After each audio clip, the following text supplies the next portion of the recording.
Israel foreknowledge of where the missiles are coming in at, and they could prepare some to defend themselves. They can't do it now. That's gone. There is no immediate replacement. And some reporting indicates that Iran has destroyed up to 5 of those kinds of radar systems scattered throughout the region. So, the United States and Israel, they decided to pick a fight that they're not ready to finish. And what they've created, instead of creating despair and discontent in Iran, they've unified the society. The same phenomena we saw in the United States in the immediate aftermath of the attacks of 9/11 in 2001. And I don't want to get into there was a CIA operation or Mossad. Just step back that there were political divisions on September 10th. And then on September 12th, all of a sudden there was a unity. And Colonel Wilkerson can talk about that far better than I can. Yeah, well, Colonel Wilkerson, please jump in. I can pull up images, too, of the damage because the censorship has been less severe when it comes to the damages we're seeing on these bases. And I believe also, Larry, to your point, Iran has also taken out, I believe, 2 THAAD systems now, which is also a big deal. I think there are only 11. 3. Yeah, I think there's only 11 of those, or there were 11 of those. Yeah, but anyway, Colonel Wilkerson, please continue.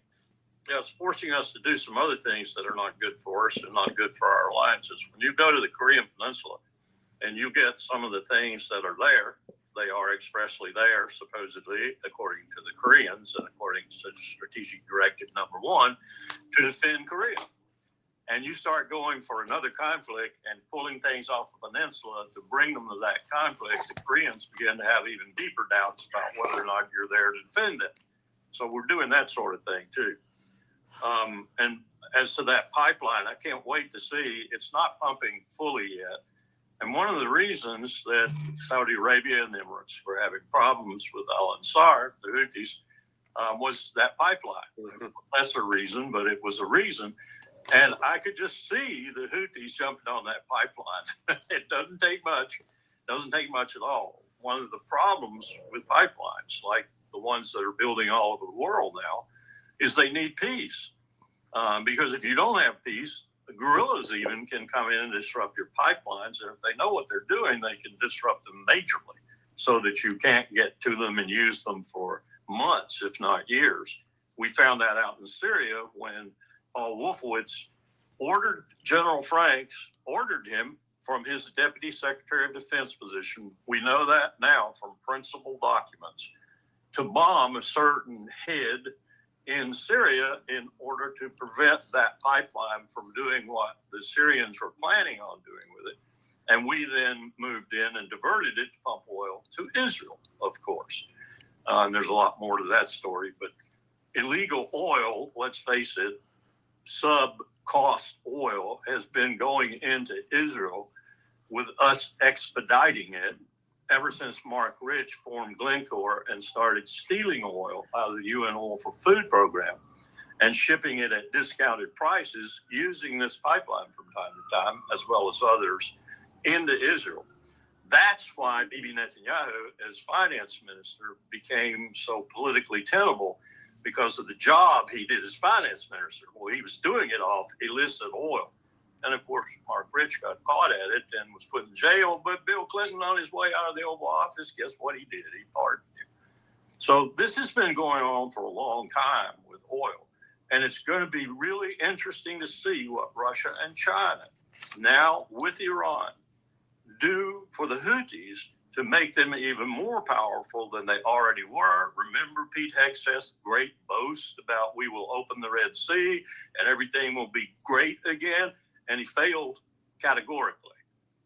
They'll do it again. And then we'll have the Bab el-Mandeb, which is really a far more important strait than the Strait of Hormuz, also an untenable passage point. And it's for a lot more than oil and gas. It's for everything virtually the world makes that passes through the Suez Canal. So we're looking at the possibility, again, I can't iterate this enough or reiterate it enough, we're looking at the possibility for a global situation that truly rebounds to a lot of people's hurt, harm, damage, and they are going to hate our guts. I can't imagine a single NATO country, no matter Article 5, under any consequences, jumping into this fray. Because fundamentally, they don't like us anymore. And they're going to like us even less when they see the economic picture that's shaping up because of what we've done now, because we don't understand the nature of this conflict. And coming back to that, the most profound one we don't understand is the likelihood of Bibi Netanyahu opening the nuclear box and letting the genie out. Because I have no doubt that if Israel is going down and he can't get confirmation in his own head, get his head around that we are destroying Iran, I don't have any doubt that he'll use one. That's really a problem. Yeah, I would. That's cheery. All right, everybody. Hi. I put up Venmo. I'll just be up front. My phone is cut off, and a bunch of my automatic payments that keep this going went through my account. So there's a bunch of overdraft fees. So anyway, I think we're getting at the end of this. You know, I'm on fumes doing this. I think we're getting to the end of it, and I don't think I'll ever need to ask for anything again. But anyway, if you feel it in your heart to send something by Venmo, that'd be great. I've got to get my phone back on so that I can follow up on everything I'm working on. They'll probably ask for 2 months. So, but I've also, anyway, my account. Anyway, it's a nightmare. I should have been asking all along. I knew it. I mentioned it a few times, but I guess I just feel so awkward about asking. Anyway, and if you don't, it's fine too. I'm not mad. I'll get through. I'll make it through. We'll all make it through. The number of shares we have now are 18,091,309. Obviously, you know, this isn't audited, and maybe some people sold some shares without telling me. But offsetting that, there's a lot of people who don't tell me how many shares they have. So I don't know. I think it's roughly accurate. But I just keep track of what everybody tells me, including, and there's a number of people I didn't listen to their numbers because I think they were funning me. So anyway, 18,091,309. I think the time frame for we got tomorrow. We've got tomorrow. Why don't you stay? And then we've got next week. And then I think Jensen Wong could really set things off. Not necessarily for Railtown. I'm not saying that, in the sense that I'm not sure he's going to talk about Railtown. But professional investors, and most of you were becoming professional investors, by the way. You're behaving like them. They will look, like when you hear about a Nvidia stack, they'll look into that stack. Who's in that stack? And, they'll find out, oh, shoot, I forgot to do that. Maybe there's a way I can do it here and show it to you. I wanted to show you about the stack. Let me see if I can go back. And can't wait till I can upgrade to better,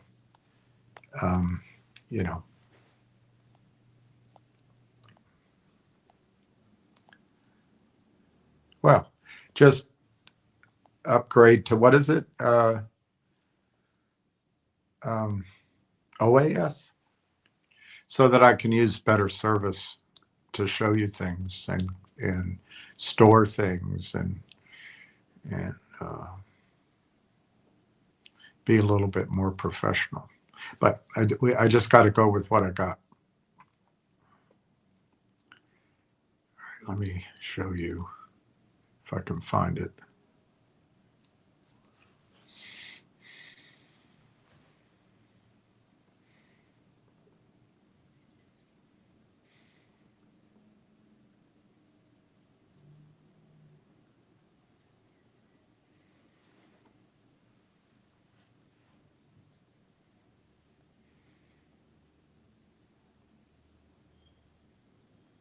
Of course, it's not easy to find. I guess, you know, we've gone through a lot of information, and the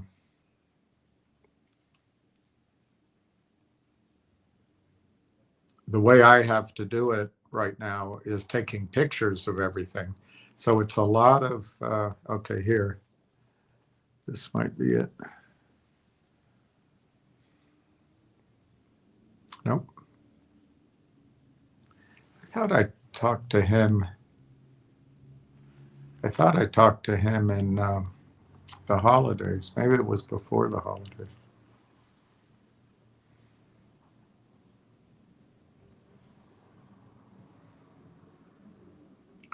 We got tonight.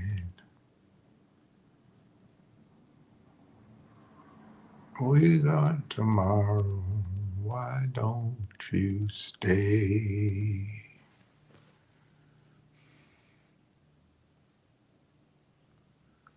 Yeah, darn it. I wish I'd thought to do this before I came on. I wanted to show you. I guess I'll just have to draw it for you. But I want to show you what a very cartoon look at the stack at that data center is.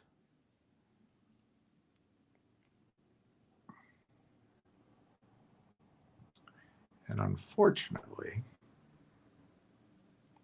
probably not going to find it quickly. We got tonight. Why don't you stay?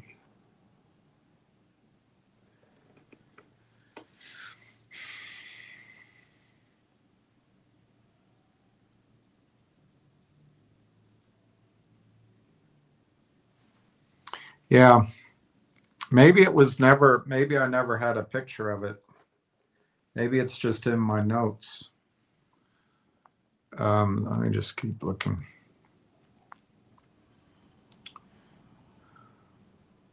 What's this one?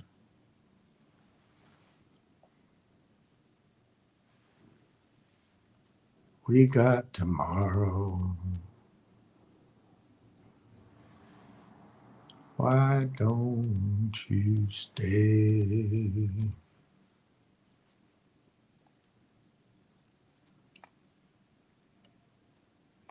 Here's one chart.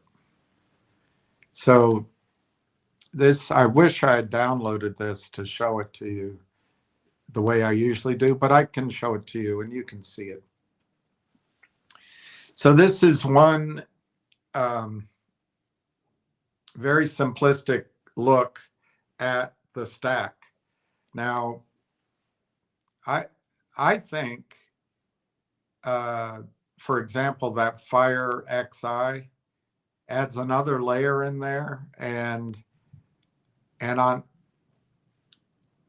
top are the users. On the bottom is the data, the computer. In the middle are the language models that basically you have all this massive amount of information sitting down in the data center, like the whole world, the whole globe's information.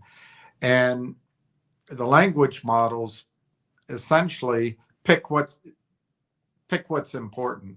And then up above that is it's like your brain. You use about, 3 to 7% of your brain is your conscious brain. Everything else is subconscious. And it's the orchestration frameworks are a bit like that. They're working on top of all the information that's been condensed and collected by the large language models. And that's where we are.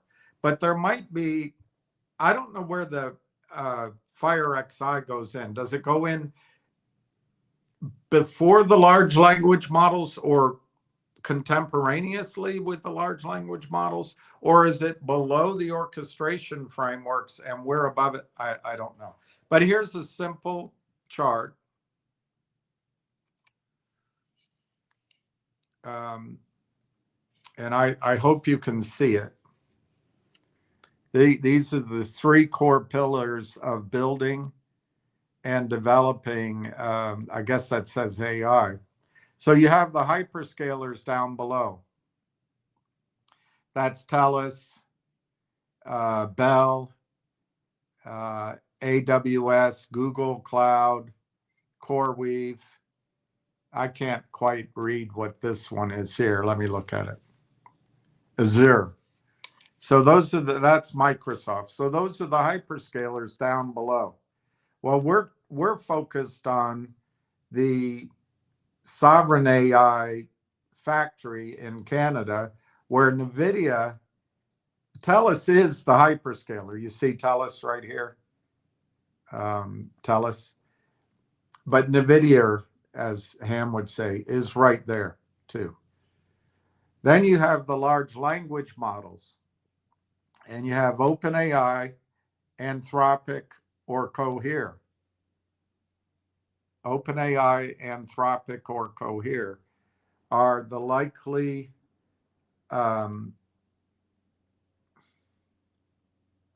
models that are going to be used here at the large language model level. Now, what I don't know is, do you pick one, or can companies pick their own? Are all 3 going to reside there? I don't know that. I think it's just going to be one. And if I had to pick one, it's going to be Cohere. But the problem with that, where did I point at the right one? Cohere, right over here.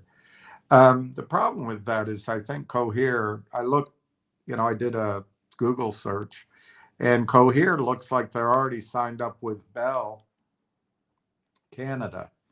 So I don't know. We just have to find out. We don't know these things, but it's, whether we know it or not, it's not going to change where Railtown is. And then you have your orchestration frameworks, which are the hottest things in AI right now. And what he put here, Railtown, LangChain, and Google. But there's others. There's others. And I think what you're going to see is Jensen Huang is going to talk about Nvidia. I think he's going to talk about Telus and the sovereign AI, because there's only one data center that's ready to go in Canada. This is it. There's others coming. He might talk about those, but this is the one. And then yesterday I took you through what I thought was a fascinating article on Anthropic. And to me, it's the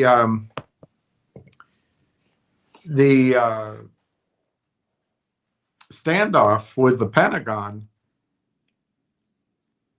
pushes Anthropic maybe not as high up as Cohere as the best alternative. Cohere is a Canadian company, but Anthropic, with that stance it took, Canada might be comfortable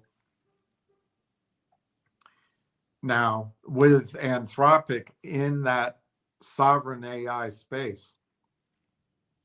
And Claude is becoming the most used. I just think that guy was brilliant.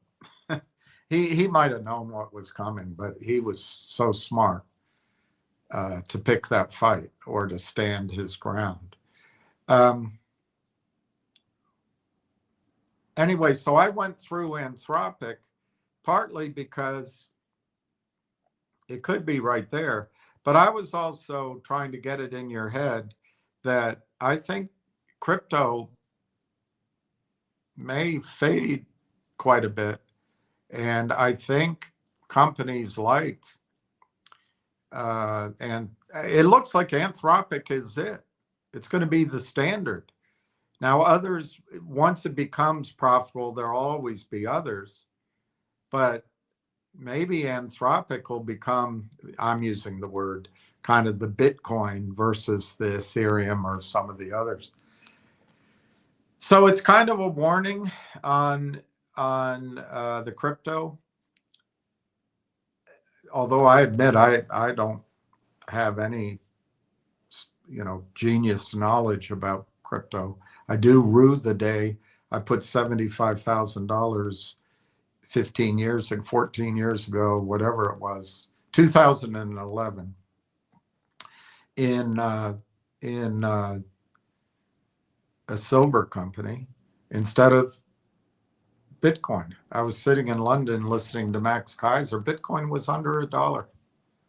Man, you'd be talking to me. I'd be living in Dorado Beach, and you guys would all be talking about me and saying, "Hey, I'm going to see William." I don't think it would change me. I just be able to afford everything I talk about. Personally, I don't think it would change me, but whatever. So that's one reason I talked about Anthropic yesterday. Another reason is Anthropic could be that large language model in that stack. We'll find out. That could be discussed at this GTC. And, a guy like Ward Richardson, for example, just has a deep knowledge on all of this. I'm learning along with you guys. But this is transforming the world before you, as is the idiocy of following a lying, murderous son of a bitch like Netanyahu.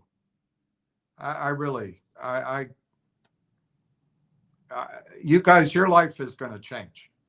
Just know, as your life changes and it becomes untenable, just remember one thing. America is not anti-Semitic. We stood up for 8 million Israelis in the Middle East. 8 million disgruntled Israelis who can't live with a single neighbor without bombing it, destroying it, murdering it, killing civilians. But we stood up for them. Oh, yeah. Oh, yeah, we did. It makes us good. There's no going back, guys and girls. No going back. I think the United States will be ejected from the Middle East, but I don't see who's going to give us covering fire to rebuild our bases and our ports. We won't have the ports. We can't put a ship in there. So how are we going to rebuild? We've just handed over the Middle East because of the petulance of a murderous, insane man. And I don't know how Trump felt for it. Miriam Adelson, I guess. Susan Wiley, I guess. Kirshner, his son-in-law, I guess. All those banksters. Black, Fink. Well, you go down the whole list of them. They're all Zionists. And then you got the Christian Zionists. Their idea is if they cause a war murdering people, they're going to somehow knock on heaven's door and get Jesus to come on their timing. Does that make any sense? And if Jesus comes, he's going to say, thank you. I don't mind that you murdered millions of people because I'm here and you're going to rapture to heaven. Does that make any sense? But this is the insanity. Anyway, let's get back to the changes we can control.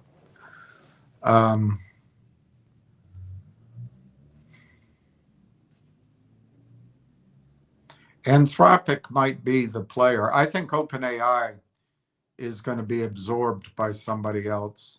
I don't know much about Cohere in terms of its staying power, except that it's Canadian. But if Anthropic builds the image of being protective of not becoming part of the Pentagon, CIA, Trump military machine, Anthropic is probably, it's more powerful than Cohere. Maybe it just, anyway, we'll find out about that. But that's where in the stack, this cartoon stack, you got the data, the computer, you got the large language models, and then you've got, up here you have the user, and here you've got the orchestration frameworks. And Railtown, I think, has the best one, and it's Canadian. So I think at this GTC,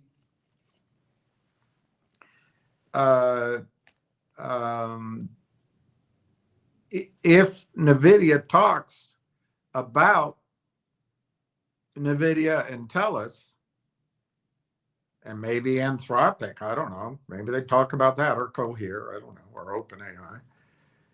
But then investors look into it. I think they're going to find Railtown.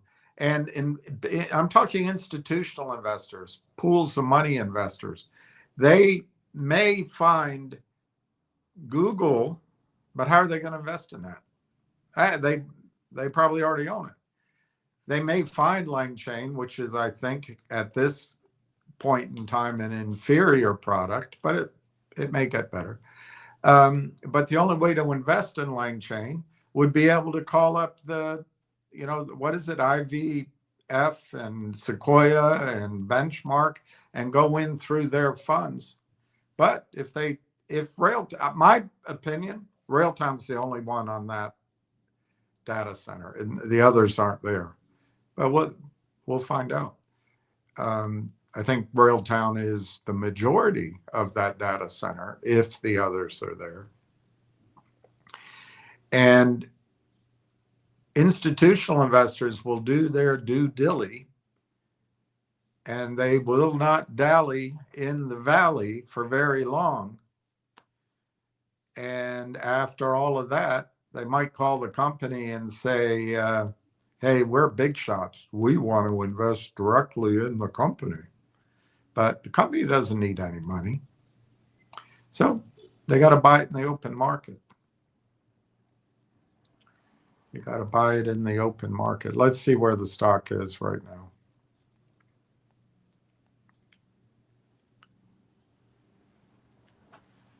now.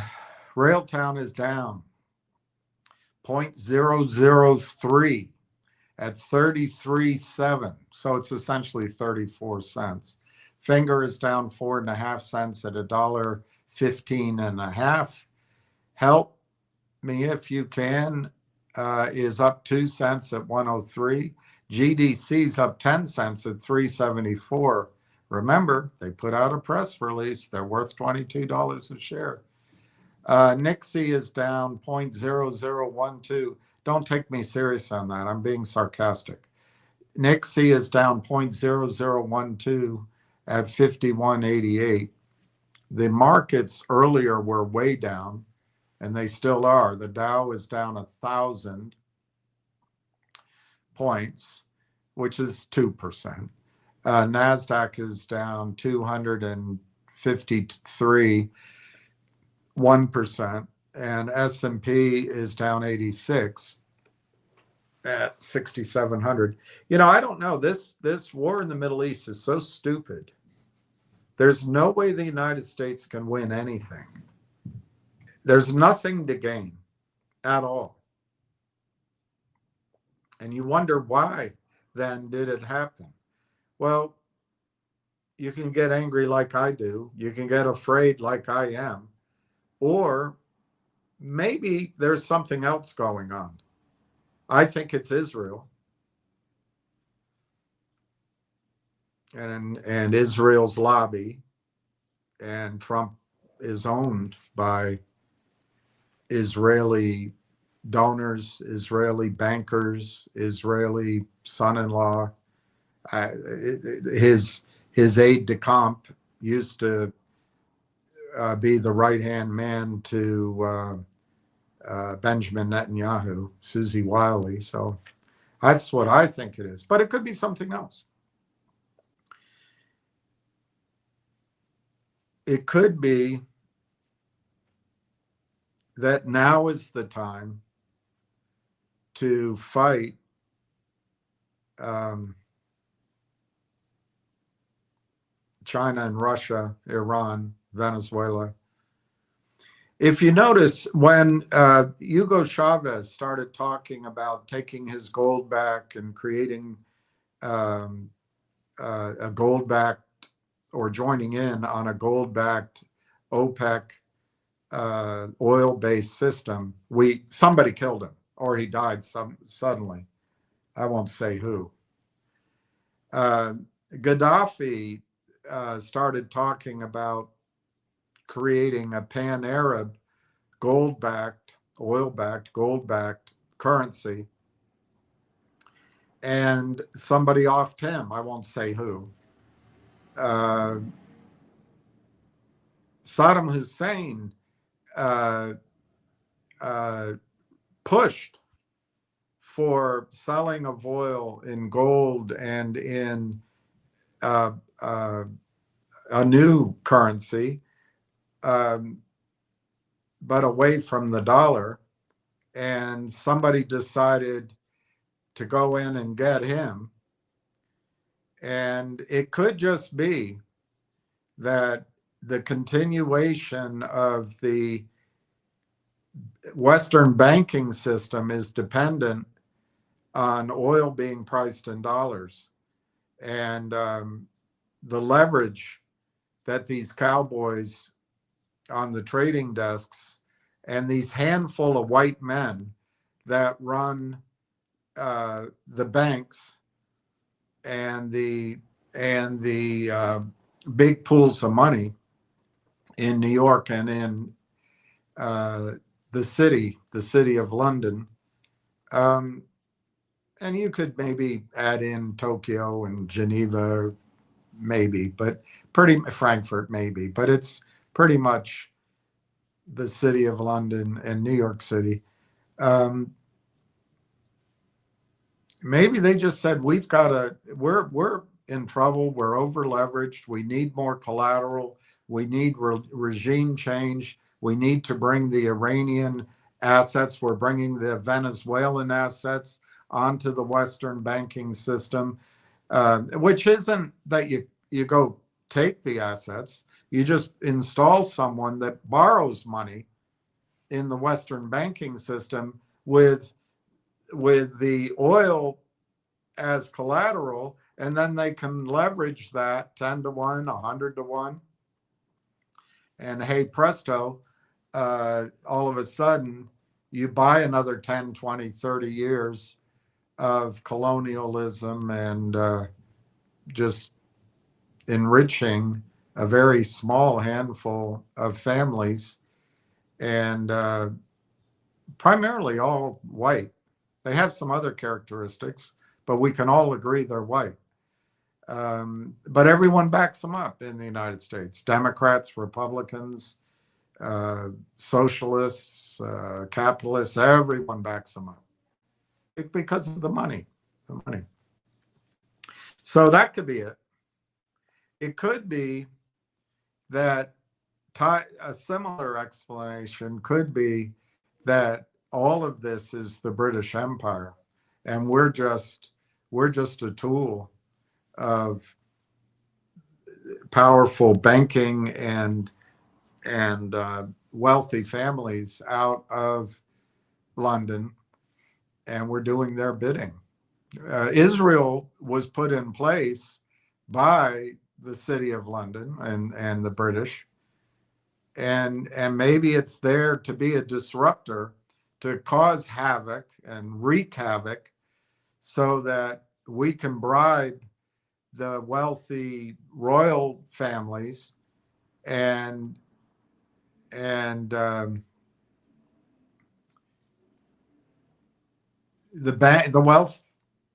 families in the UK can reap the benefits of the British Empire. Of course, that back then was French too, and the French would probably be involved. And there were some other countries, but those were the primary two. And then the Americans came in with the I forget the name of the guy, Smith or something. I think he was out of Australia, but he got the Seven Sisters. I think it was, I want to say it was Texaco at first, but it might have been Exxon. Anyway, one of the Seven Sisters backed him to drill in Saudi Arabia, and the king was poor. But that was just as World War II was starting, so it got all stalled. But the king made the deal with the Americans because he didn't trust the British Empire. Well, guess what we're doing now? We've decided to join the most evil, corrupt country on the planet. And so we made that decision. We made that decision. We did it on the Democratic side and the Republican side. And we refuse to reform our lobbying system. We refuse to reform our voting system.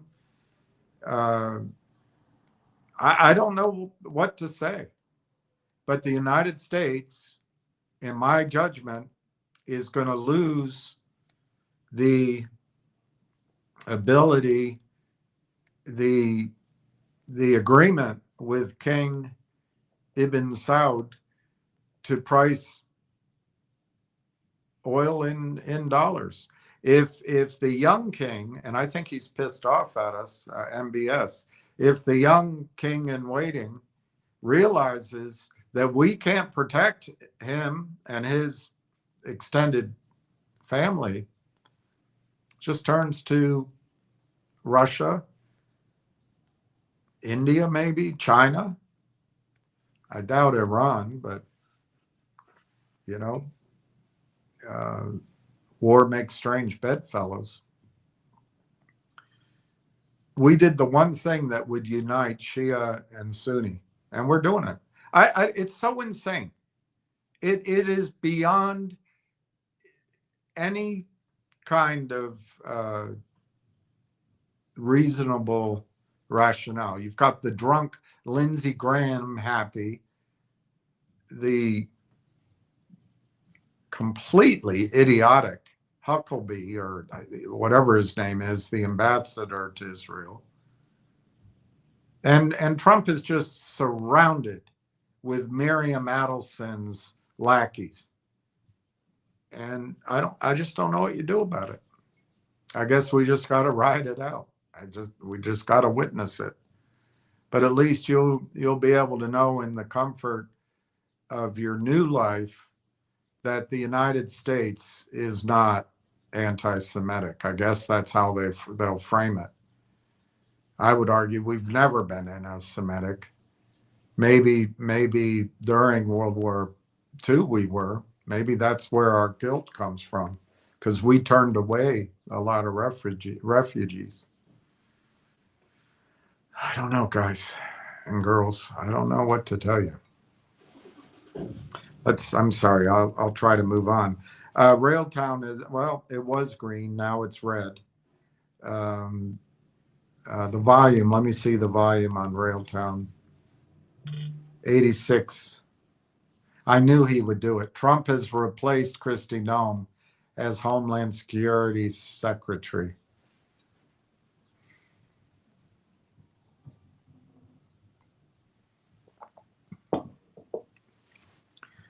All right, let me go through some of your comments before I go to what I wanted to show you. I don't think I have a lot to show you per se. I want to go through some thought exercises on what I think is coming in terms of your stock. These are things I do sometimes on a Saturday morning. And I'll use this whiteboard. So before I use this whiteboard, I want to show you where we are. 18,091,309 shares of Railtown. And hi, Silver Skyrocket says hello, William. Hi, Red Pepperoni.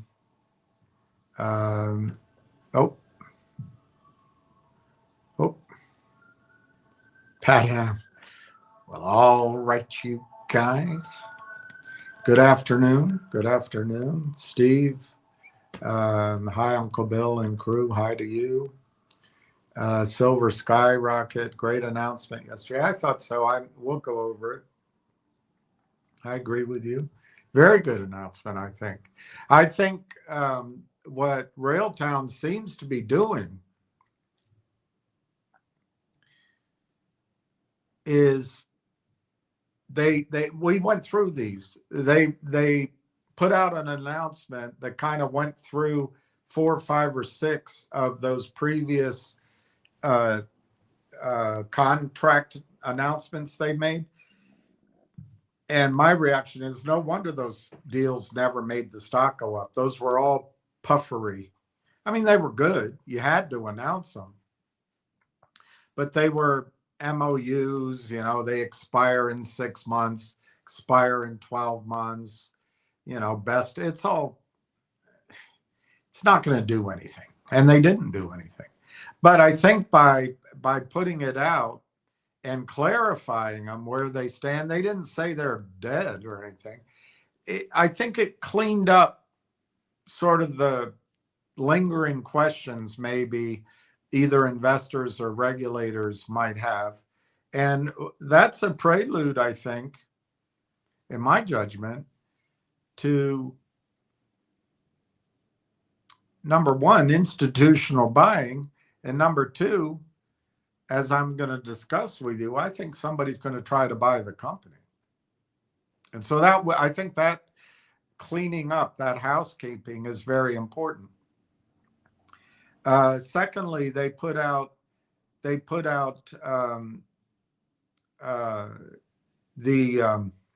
what do you call it? The two guys from BlackBerry.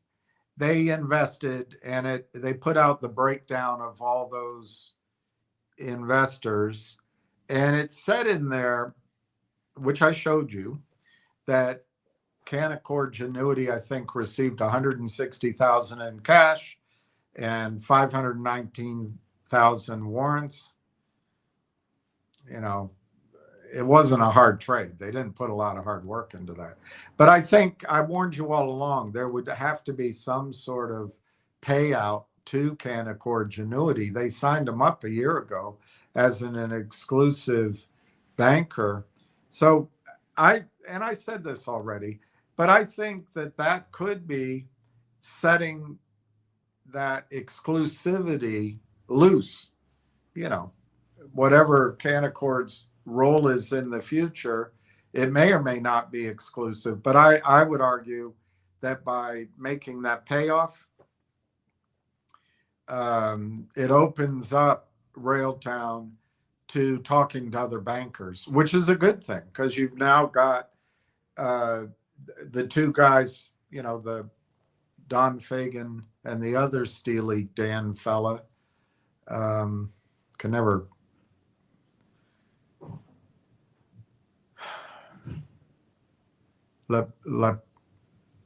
Laprizidis. Anyway, I don't mean to be insulting. I just have a hard time remembering their names. But they,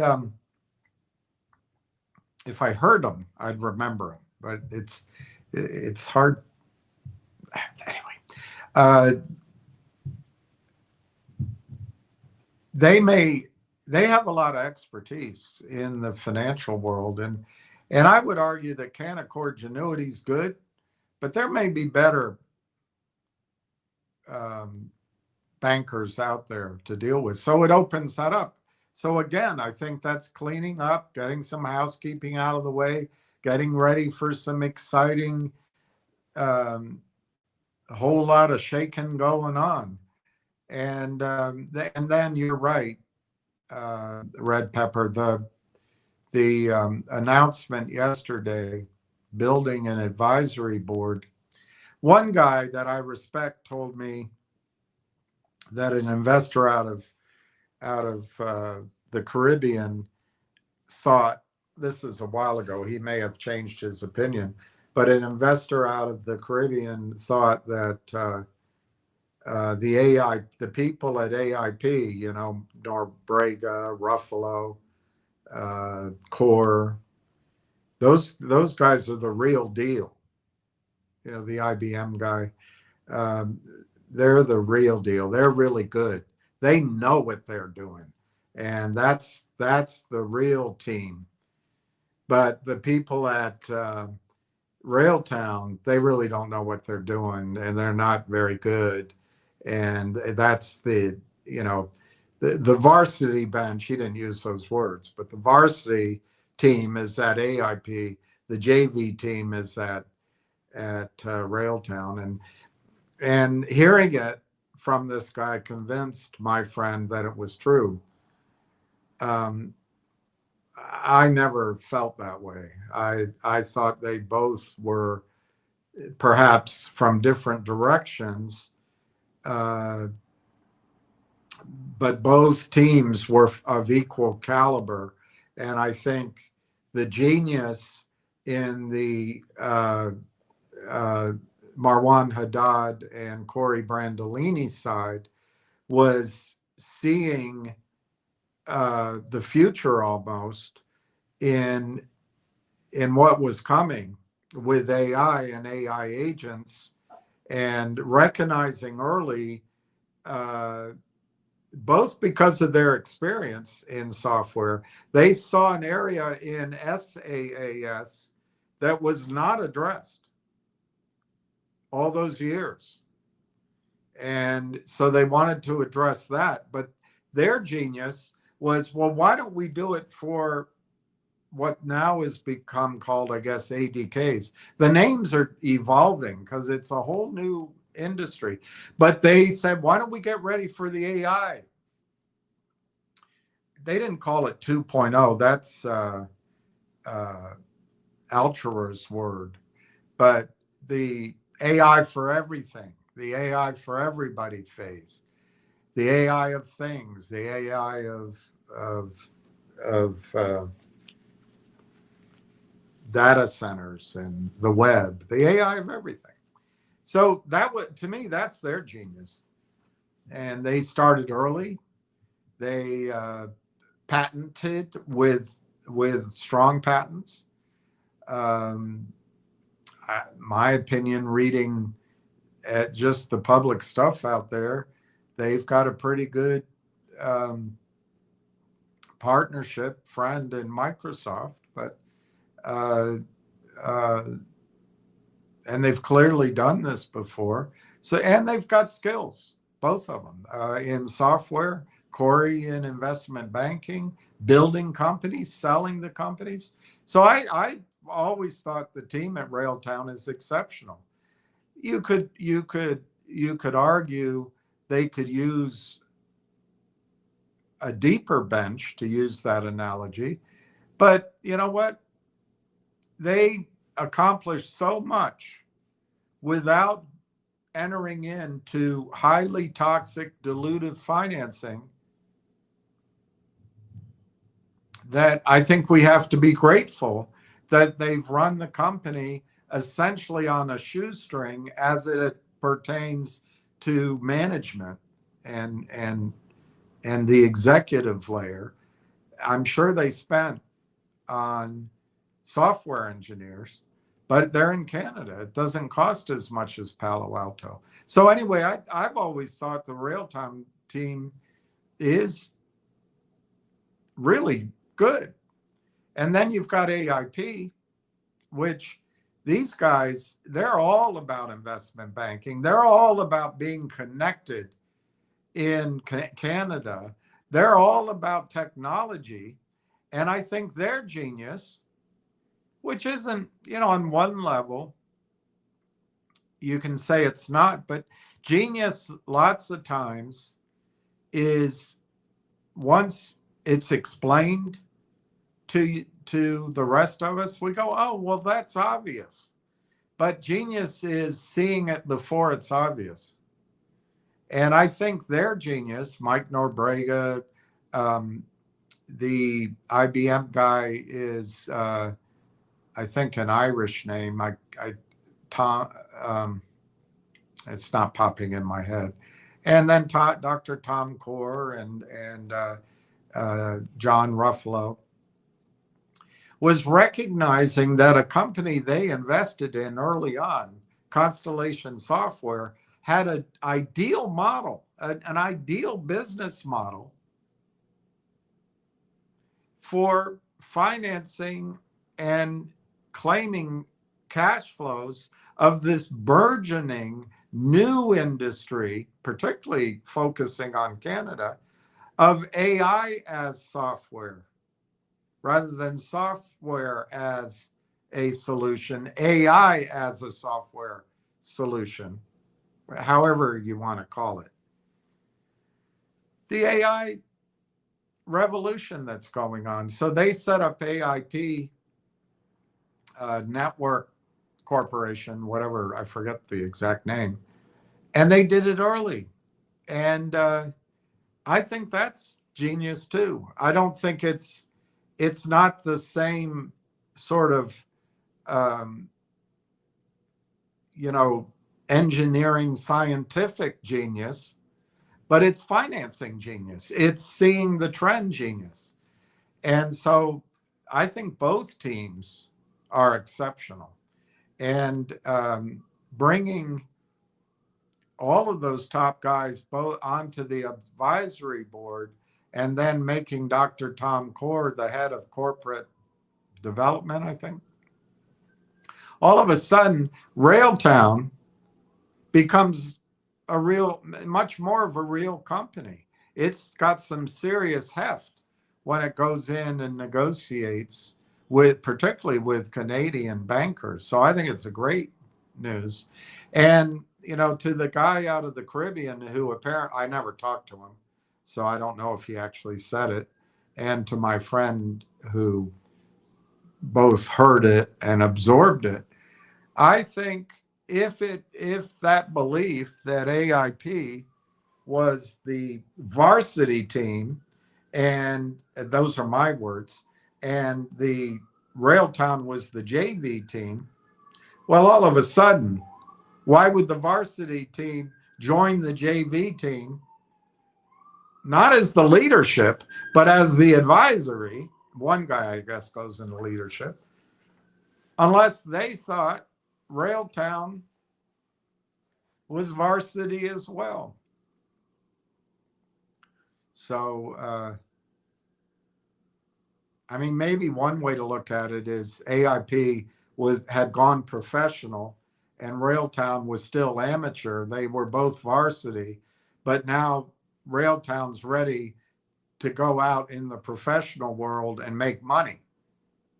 I don't know how to look at it, but I think it's a huge affirmation that in fact Railtown is the bee's knees. So I agree with you. It's great news. Jim says hello, William and all. Silver Sky, right? Yeah, hey, you got it. It validates our investment. I agree with you. And I would submit to you, Red Pepper Ronnie, not only does it validate our investment, And the argument I've been making all along that we've been able, and particularly those of you who have shown your professionalism by adding to your position over the last 90 days, we have been able to buy, I might be stretching it when I say at a seed round valuation, but I certainly think we're buying at a Series A round valuation in the public markets, while everyone else is either precluded from doing so, distracted, on vacation, focusing on other things, or they don't know about it. And I think it confirms that. And so I think what you're about to see, like I just said, you've had a series of housekeeping items go through the public disclosure channels. You've had these guys come on board. You've had the investment of the Steely Dan fellas. And all of a sudden, you're getting prepared to wrap the package, put a bow on it, and all you're waiting for is the gift card telling you to whom it's from us. And I think that's coming. And I'm going to talk to you about that after I go through just the handful of things I want to show you. And then that poor guy, he's still there. 52,500 shares for sale. He's so thick-headed. He's trying to sell it at 34.1, and the bid is 33.2, and he just wants that extra penny. He just has to have that extra penny, and he never gets it. Poor guy. There's always other people joining in with him, so it just never happens.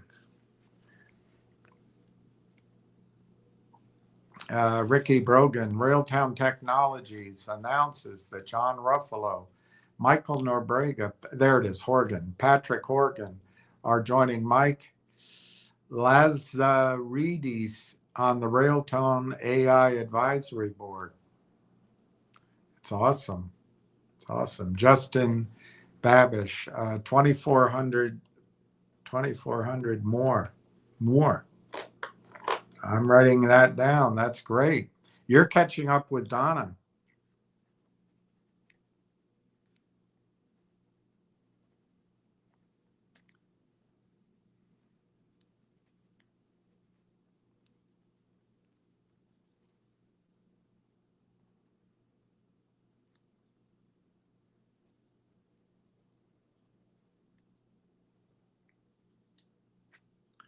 I guess what earlier I got worked up. One explanation could be that our banking system is really stretched to the limit, and they're trying to avoid a crisis.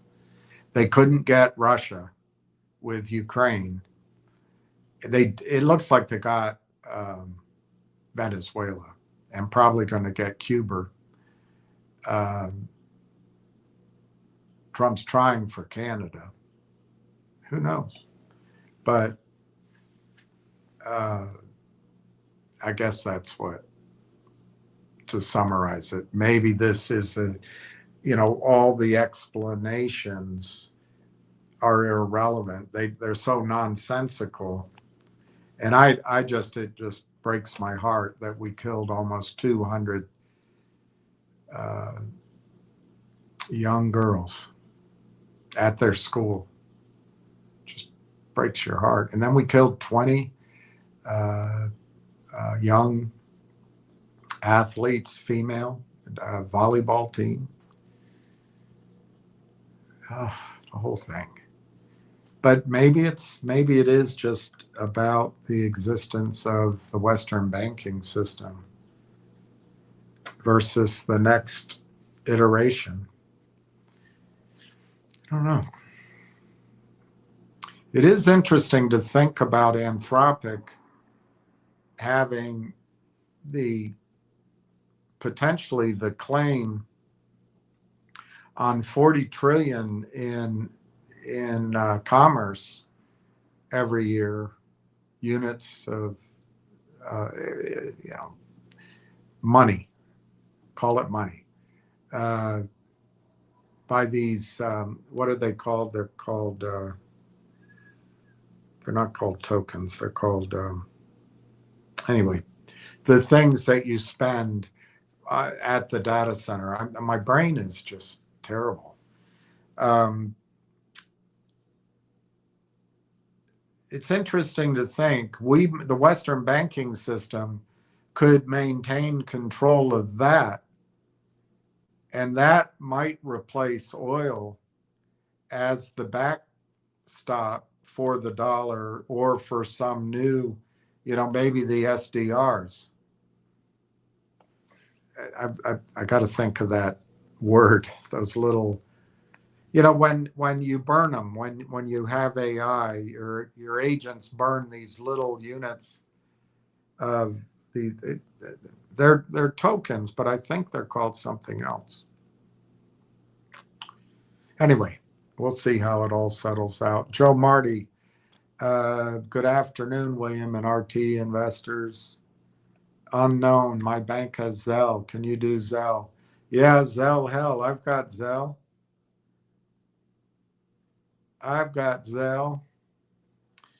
But I've always found once it's set up, Zelle's perfect. But man, setting it up is a pain in the butt. Let me see where my Zelle is. My Zelle, hell. I have Zelle. Hell, I have Zelle. I have it here somewhere. There it is. There's my Zelle. There's my Zelle. I'll leave it for just a second so people can find it. I don't know what time it is. It's after another comment on Israel.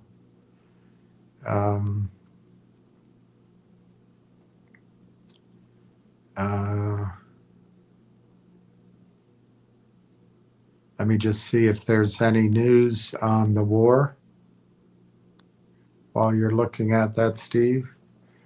No, Noam is iced out. Trump fires Kristi Noem in his first cabinet axing. I think that's a blessing. She shot her dog in the face. I could never stand her after that.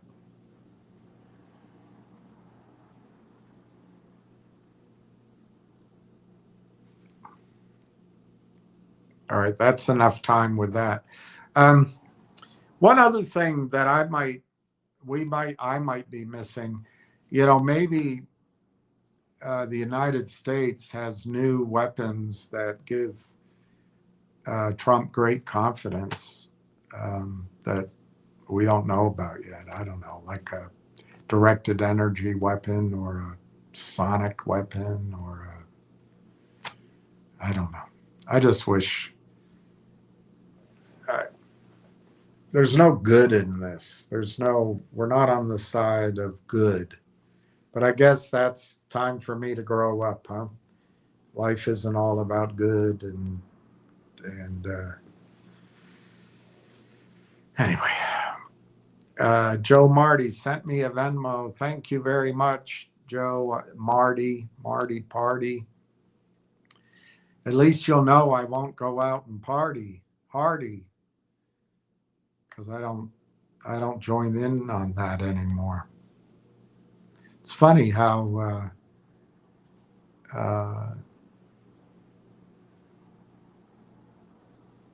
I guess it's not that funny. A lot of time's gone by from when I was in my 20s and my 30s. A lot of time's gone by. But I don't. I like the name Marty Party. Mike Cicerone. Good afternoon, Bill. Any update on Finger? Thanks.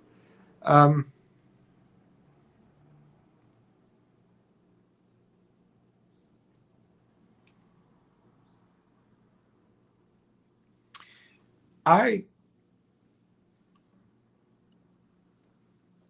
don't know of anything pending,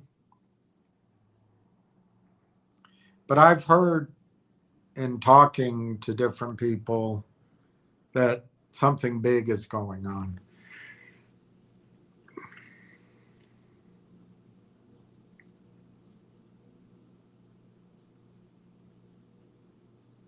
Let me just run through the risks currently in Finger. I think China, as we all know, has been in some trouble. My opinion, the population is half of what they say. Of course, that may be absurd, but that's what I think. And I'll be ready to say I'm wrong when I find out. But I don't think they're the economic miracle engine that we've thought. I'll go through the positives in a second. I think there's deflation going on. I think there's a crisis in the banking system, real estate. I think a lot of the infrastructure was built in shoddy ways. So I'm not sure China's the powerhouse that we've been led to believe in terms of the magnitude. On the other hand, well, no, let me go to the positives in a second. Xi, I think, is fighting for his life, literally. I think there's a great power struggle going on in China. So I think both of those items that I'm telling you just now have an effect on finger motion, in that if finger motion had a direct channel to somebody in the Chinese government sort of guiding their way, you want to make sure that person survives any purge that's going on. That's a risk. And you also, if it's government contracts, you want to make sure that the governments have the money and have the desire. So those are risks. The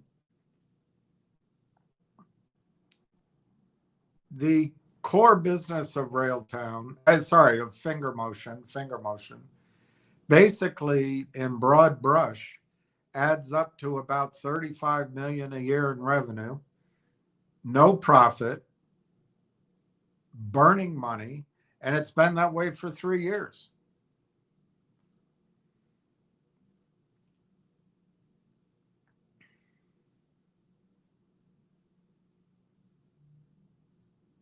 They're in a business that is comparable to grocery store margins or drugstore margins, very low.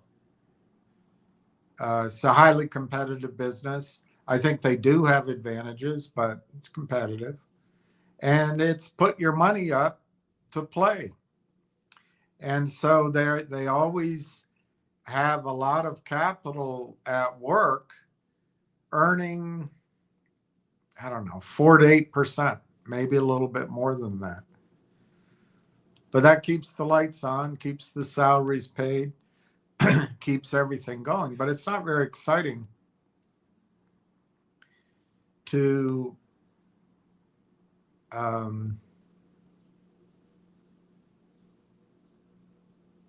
well, it's not very exciting to any investor, really. And then, so my final risk that I want to talk about is they need to raise money. And I've never known the company, whether it's with friends or with the greedy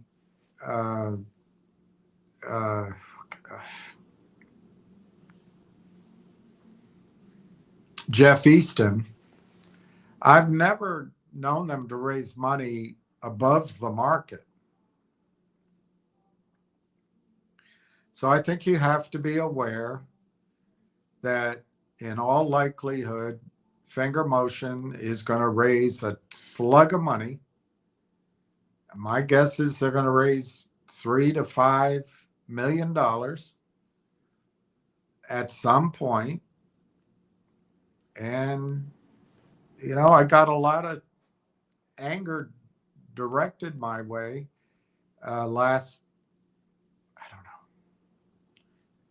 spring, last summer, when I said the stock is probably going to go to $1.25. And in that scenario, you could see a financing at $1 with the goal to drive it under $1. And that still pertains here. That risk still pertains here. So those are all the risks. When they go to raise money, Finger Motion did take money from a toxic lender. They did embed into their zeitgeist this massive supply of shares created out of nothing, hedged by a toxic financing more than once with the Toad primarily, with the Anson funds probably. And that was bought back in. They did hire that attorney down in Texas. And that was retired. But that sheer volume of stock out there already happened. And there is somewhere at least one hedge fund, I would guess it's the Toad, that is highly motivated to crush Finger Motion. So those are my negatives. Well, there's one other negative, by the way. I think that C2 contract, I think it's a big, I wouldn't call it a nothing burger, but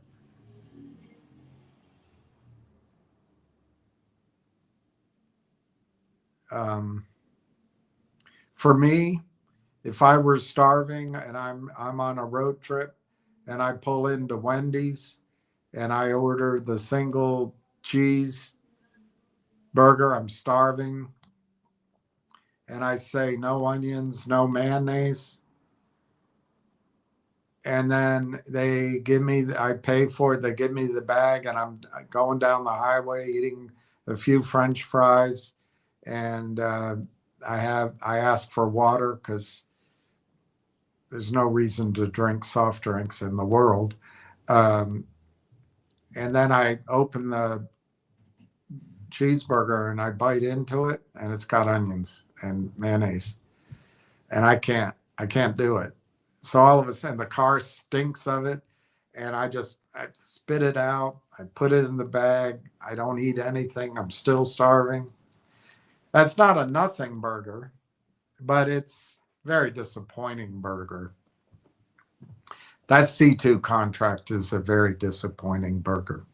So what are the positives on Finger? I think the positives are you have a very dedicated group of investors, wealthy group of investors. I think you've got a great CEO in Martin Shen. The company does pay its bills essentially, but they got to raise money. So, but I'm going with the positives.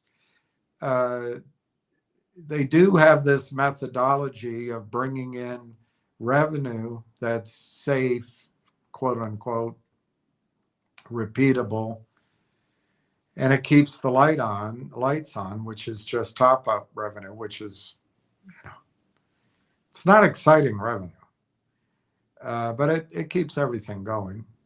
The C2 contract does exist, so there's potential upside, and there's potential on the 5 million they raised to fill out some contracts with that C2 situation that maybe after a year now, because it was 2 Decembers ago they did that, but after a year, maybe we'll start seeing some revenue and even some profits start to be announced, maybe in May. I have no knowledge of that, but that would be a positive if that happened. More time has gone by so that the laboratory, the scientists, which is a venture between at least one of Munich Re and Pacific Life, might be both, and Finger Motion, to study data and to make, which they get because of their telecom relationships, to create insurance into the Chinese market. That's still there. But there are other insurance companies, and there are some headwinds in the Chinese market. But if they ever monetize, create a product there that has huge, scalable, hockey stick type future revenues, but it hasn't happened yet. But that's still going on. All the other stuff is just irrelevant. I think the lifestyle app, I actually think that might have been a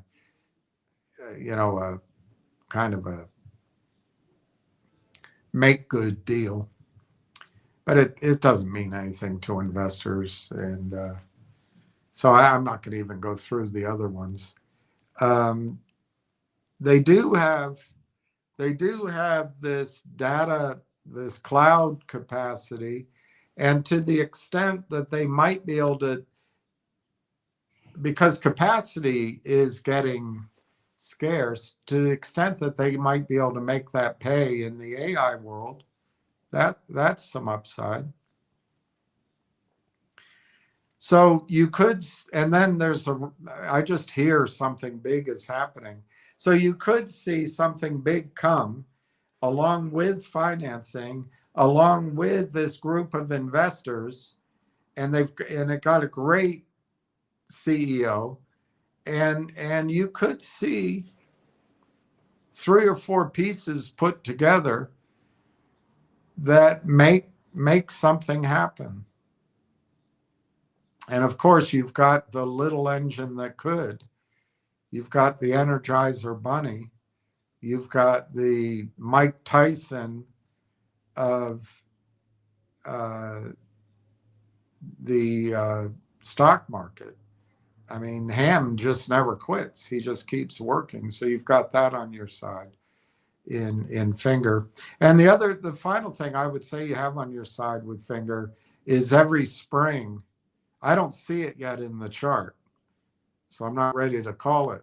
But every spring, that stock seems to have a rally. And that's a tradable rally when it happens. But people don't trade it. They start believing it's going to go to $1,000 or $3,000. I want to be clear. I do not think Finger Motion will ever squeeze. Now, Ham has a different opinion.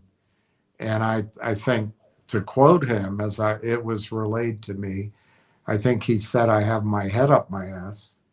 But I'm sure he meant it in the kindest way. But I don't want to go through it again, but I've spent a great deal of time explaining why I no longer believe the system, the regulators, Congress, journalists, academics, anybody cares about it. I just don't think there'll be any squeezes. And to make a squeeze happen, you need a group of offshore investors. You need an investment bank. You need a considerable amount of money, probably $5 million paid to an offshore trading desk with computers, and maybe 50 million or 100 million that those computers can use on the buy side. And they've got to break the law on the buy side. They've got to cheat. They have to collude. They have to, manipulate, spoof, and you might have a chance at a squeeze. But and then if it happens, you won't know how to trade it. So there might be a chance here with Finger. I'm not ready to call that yet, and it might not happen this year. But over the last 2 or 3 years, there was a chance. You're in at $1.20. It goes to 4 or 5 or 6. And last year I was saying, why don't you sell? Why don't you sell calls? People got mad at me. But you might get a chance to do that. I don't see any reason to hold on to the stock. And I think if I owned Finger right here, I would sell it and buy Railtown. Because Railtown is going to give you, Railtown's, in my judgment, Railtown's going to give you 20x, just catching up to where it should be, maybe 25x. And there are some scenarios where Railtown could give you 50, 100x without you having to make any decision about selling. Just let it be bought out. And I think that's coming pretty soon. I think that's coming over the next 90 days. And to close the deal, I don't think a deal would close in August. I think it would have to close June, July. So whatever that is that 140 days, 150 days, something like that. I think that's the time frame you're looking at. And I don't think there's any reason to be in Finger unless you're trying to trade it. You might get 2x, 3x, 5x. I'm not ready to call that this year. I did last year. I'll look at a chart and see. Maybe I will say that. But I think you get 20x in Railtown with the wins behind your back, the wins in the sail, the wins beneath your wings. The whole market is going that way. I don't know why. Being a company that no institution wants to buy, you're going to get institutional buying in Railtown. It's a slam dunk. Take your losses in Finger. Wait 31 days if you want to get back into it. But while you wait, buy Railtown. It has all the upside of Finger, all of it of Finger, and more reasons. Doesn't need a squeeze.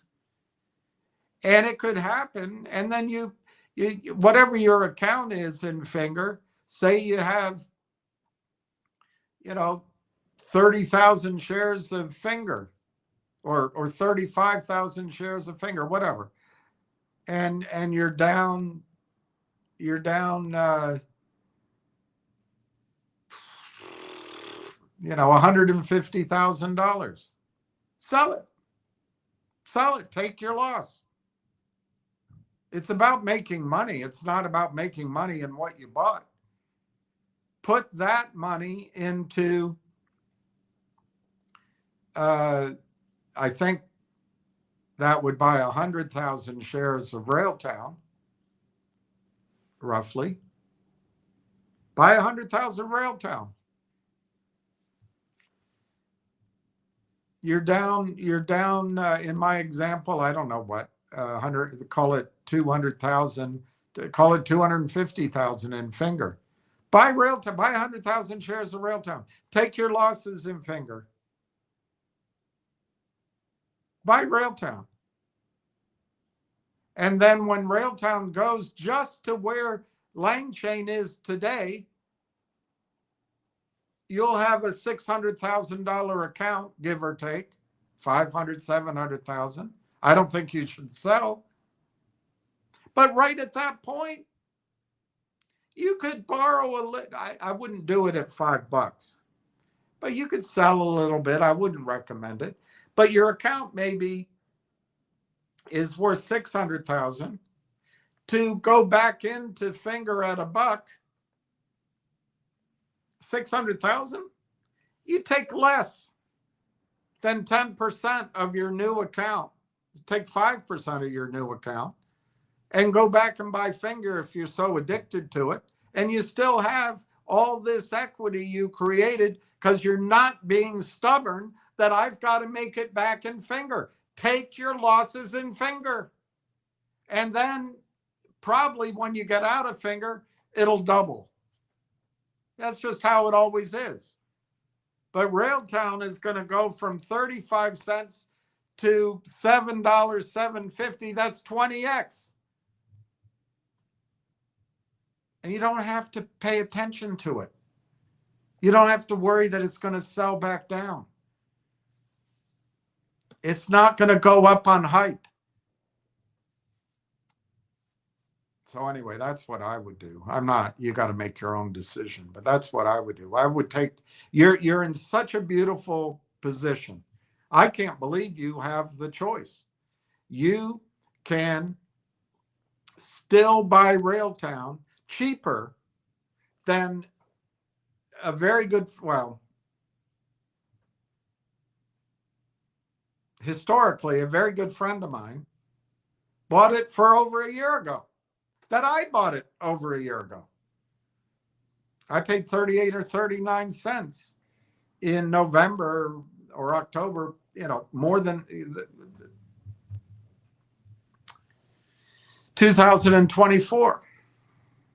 And you can still buy it cheaper, and you've got two of the best, most respected technology players in Canada just put their money into it. So you don't even have to do due diligence. Instead, you hang on to Finger for what? Because you heard it's going to go to 3,000? It's not going to 3,000. Because it went to 9 and you hope it's going to go back to 9 and this time you'll get out at 9. It's not going back to 9. It's not happening again. Now it might, like I say, it might have a run to 3, 4, 5. I'm not calling it yet. I did last year. But Railtown's going to give you 5x just one morning. You're going to open up and Railtown is at $2. Act, Mike, act. Sell your Finger. Buy Railtown. Establish your tax loss.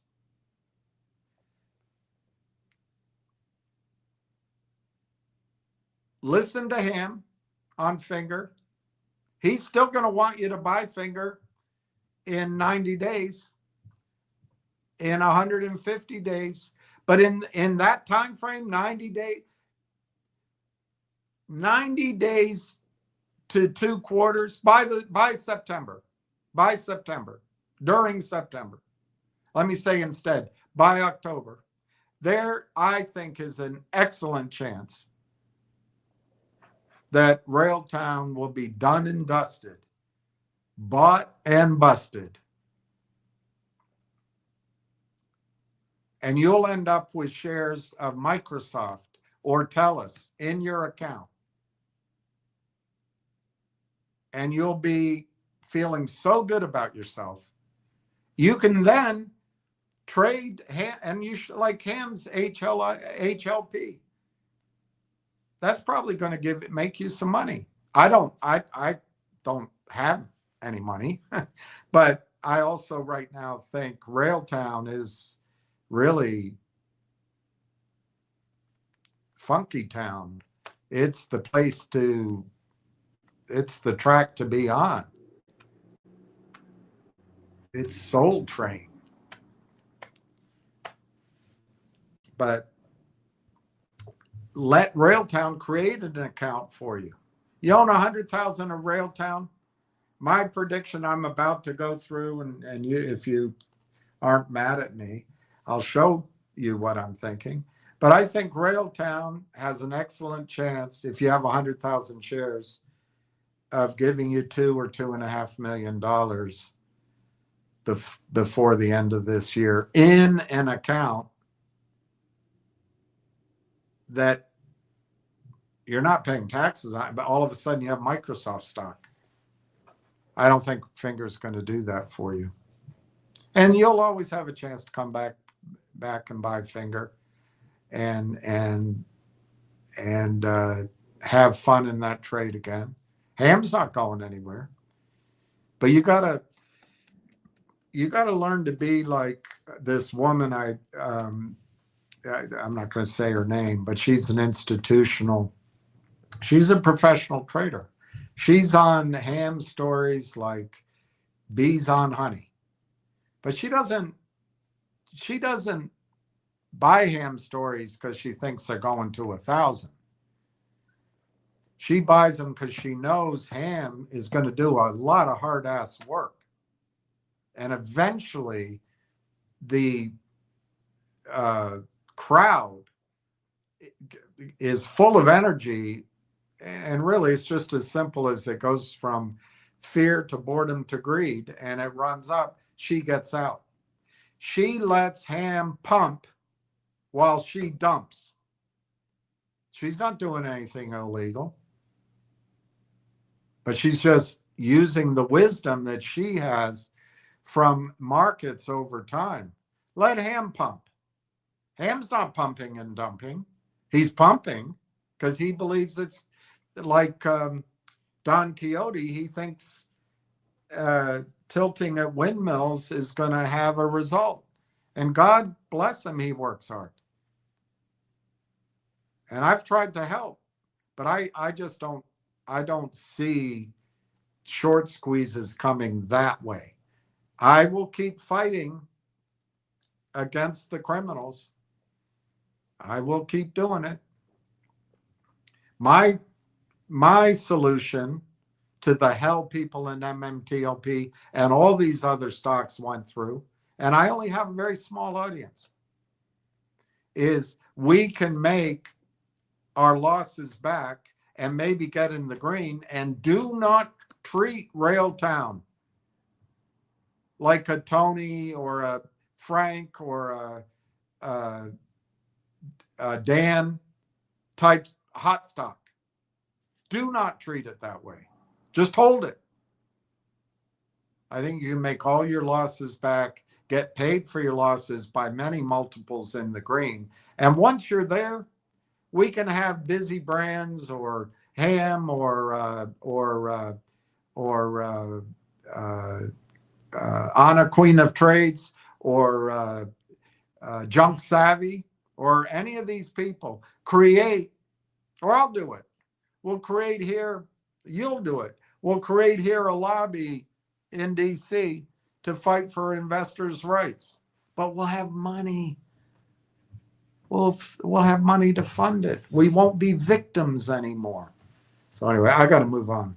That's my answer on Finger. Justin Babish, I wonder if FireXI needs to use Railtown's IP or products.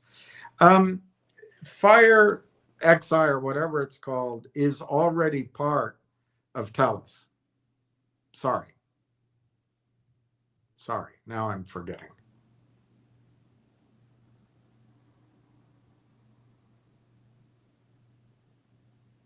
I think that's right.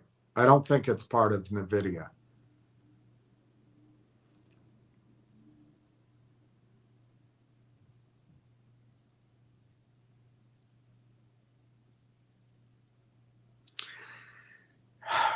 I think FireXI is part of Telus 100% already. And so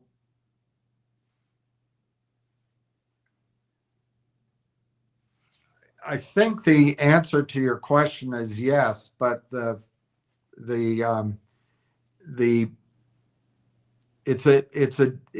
think it should be a different question.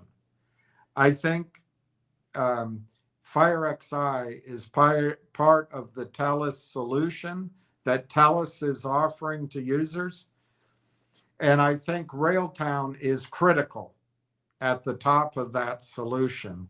I don't think it's so much that FireXI needs Railtown, but I think for the whole stack to work, to keep the agents on track, to observe them, to be real time, to be sovereign, and to provide the maximum benefit to the user, I do think Railtown is critical. And because FireXI is in that stack, I think the answer to your question is yes. Buckeye, good afternoon, Bill and RT team. What is the significance of the upcoming conference and impact on price action? Well,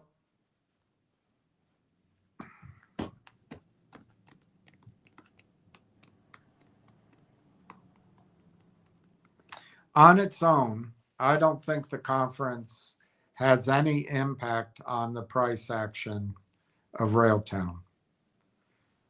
But it is my opinion, based on my experience over decades, that, and I could be, but it means I could be wrong, that Telus, and for that matter, Nvidia, but particularly Telus, is going to want to disclose whatever the hell it is that is putting a dome of silence or a dome of caution or a dome of, anyway, there is material non-public information out there that needs to be expressed to the world. And I think it comes from Telus. I'm not positive on that, but I think it's Telus. I think it comes from that data center. It could be, just guessing at things, it could be that Telus still needs to describe to the world what the revenue splits are in its stack. I don't know if it's going to be that, because I don't think Telus is going to ever disclose that, but it might be. It could be that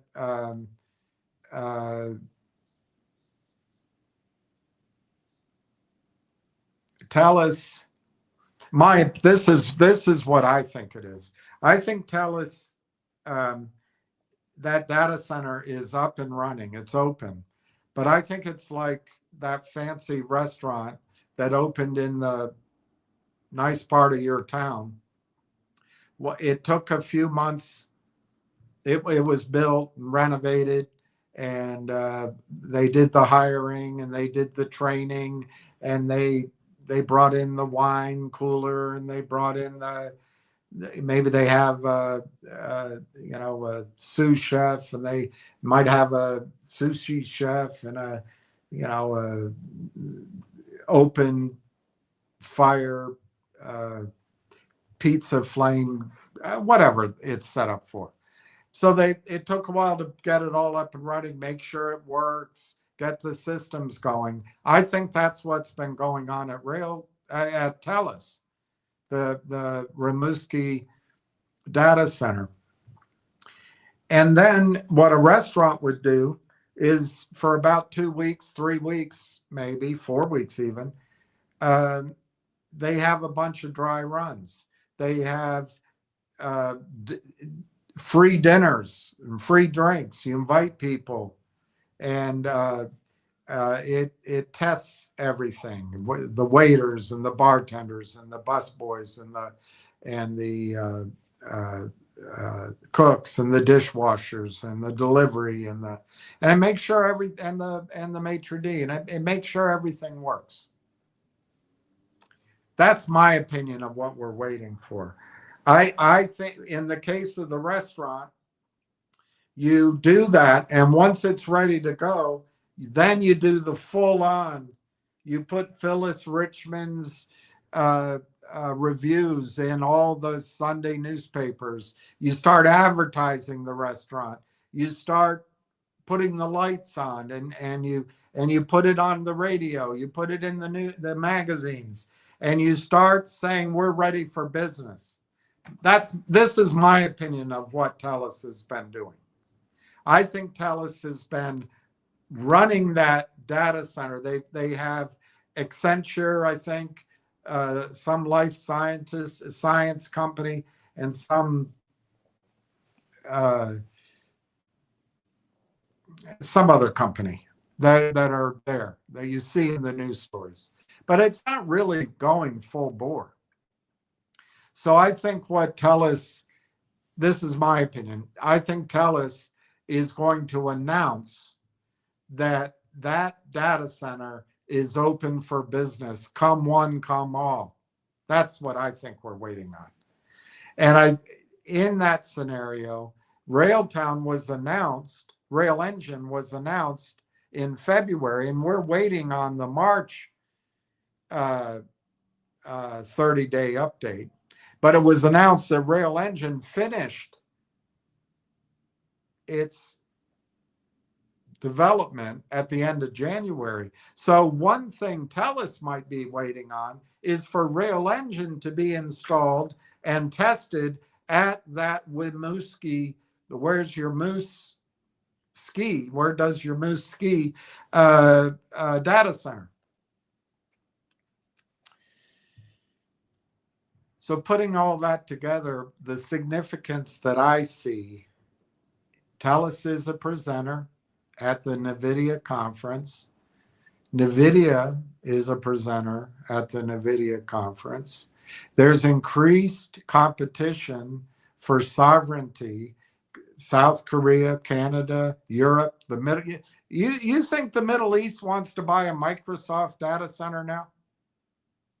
Or an Amazon?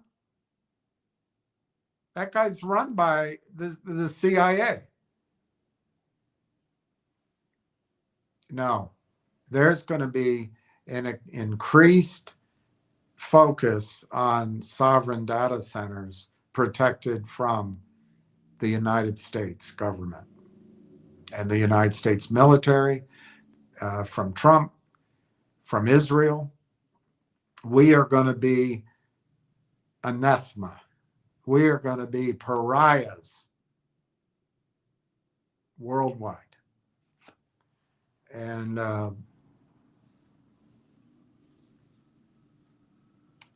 my opinion is Telus is going to do that grand opening like a restaurant before that conference. Am I right? I don't know. What the hell are they waiting for? If they don't do it then, that's a lot of free advertising. You just pay your ticket to get into the conference. If they don't do it then, it's going to be a heavy lift. They're going to have to go out and go do a campaign, and it could be tens, hundreds of millions of dollars otherwise. So my opinion, Telus is going to have their grand opening of this data center. Of course, if you Google it, it's already open. But you get my distinction. Those restaurants technically were open for their trial run. But the grand opening, the pour it on baby, I think is going to be announced prior to that convention. And I think the convention is going to be the starting point. It's going to be before and after. You're going to have before the GTC revenue at Telus and after GTC revenue at Telus. That's my supposition. Nobody has told me that. Nobody has told me that. Nobody. That's just my prediction. If they don't do it, it's going to be really expensive to do it a different way. And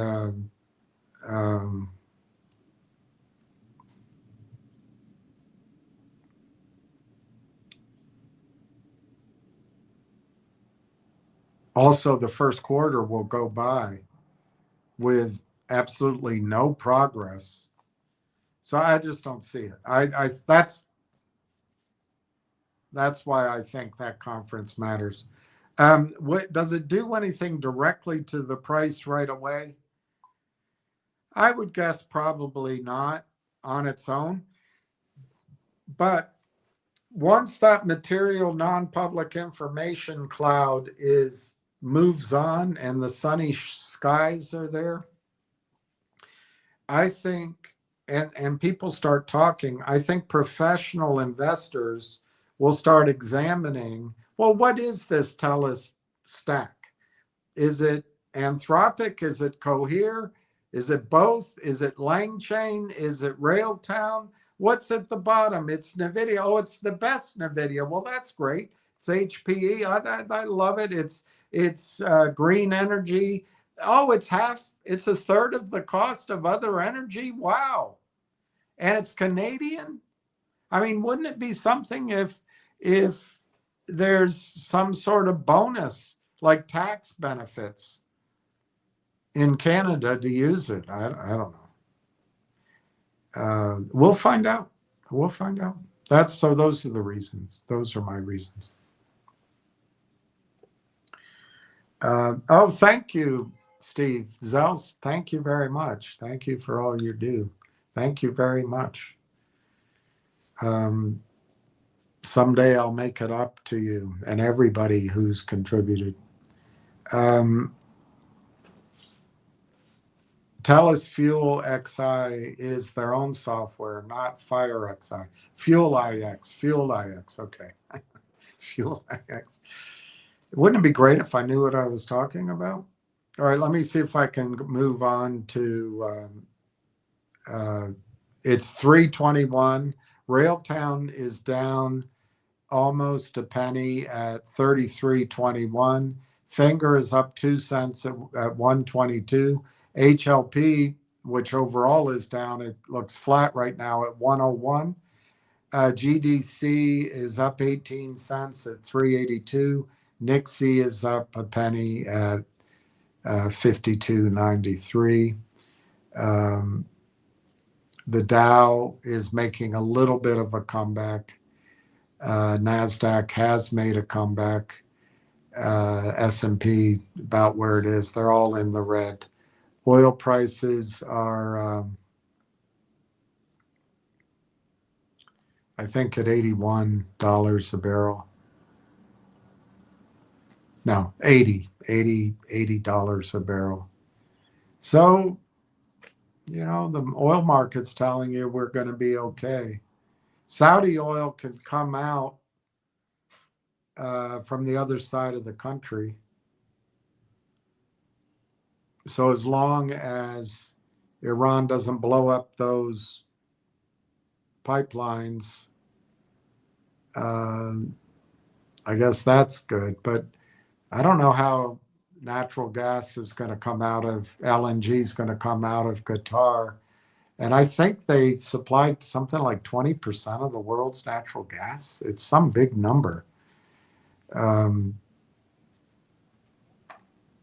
I don't know what Kuwait's going to do, the UAE's going to do. I don't know. All right, let's see what's here. Oop.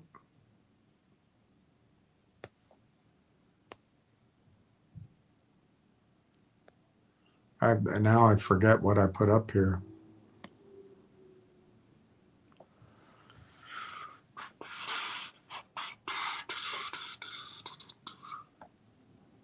I put one thing.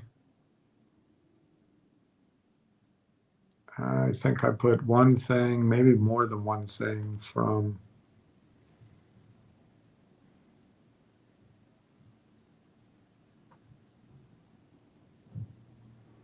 Well, I'm just going to start here. I wonder if I should start there. Maybe I should start here. Some of this came from Ward, and I don't know if I'm going to be embarrassed by putting up something that I copied for myself.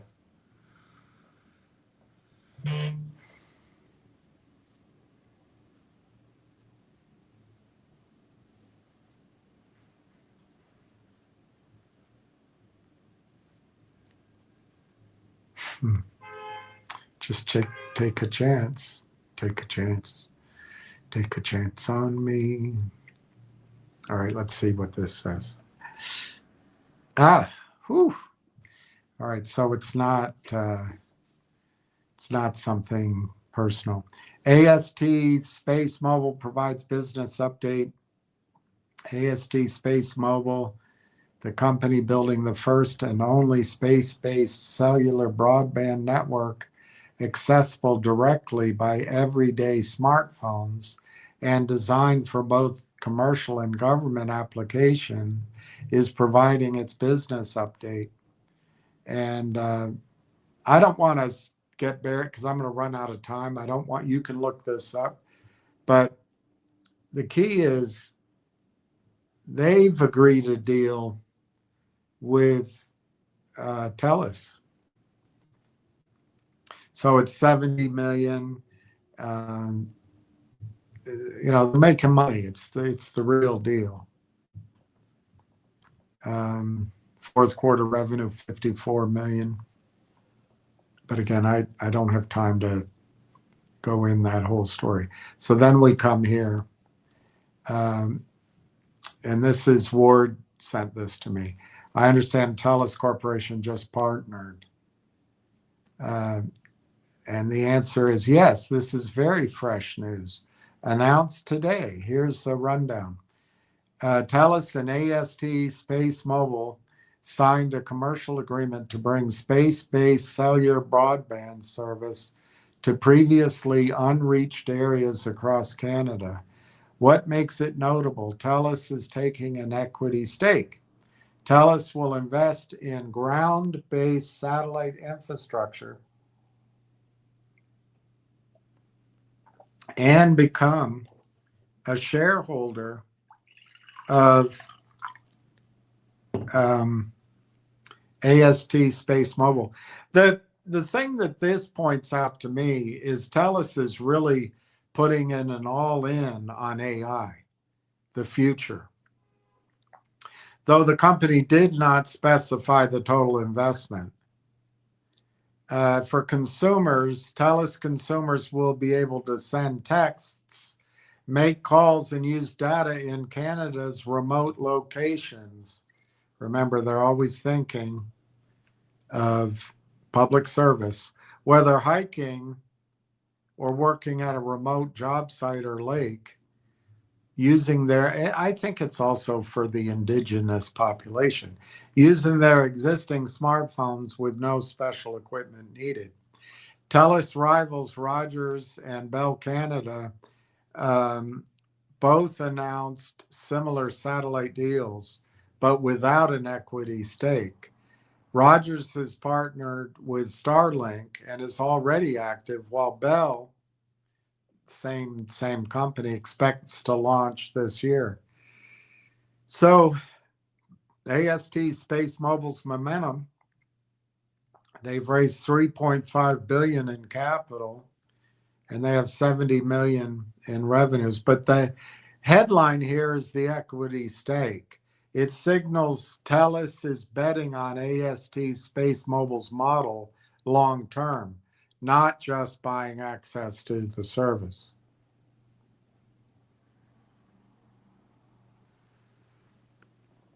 So Ward asks, what's the difference between Starlink and AST SpaceMobile? Great question. They're actually different technologies with different goals. Starlink targets consumers directly by selling hardware and internet subscriptions, while AST satellites are designed to function like space-based cell towers, integrating directly into the networks of existing mobile operators. Think of AST as invisible infrastructures. Subscribers won't even know that they're using AST satellites. They'll simply enjoy uninterrupted coverage. This is AST's biggest differentiator.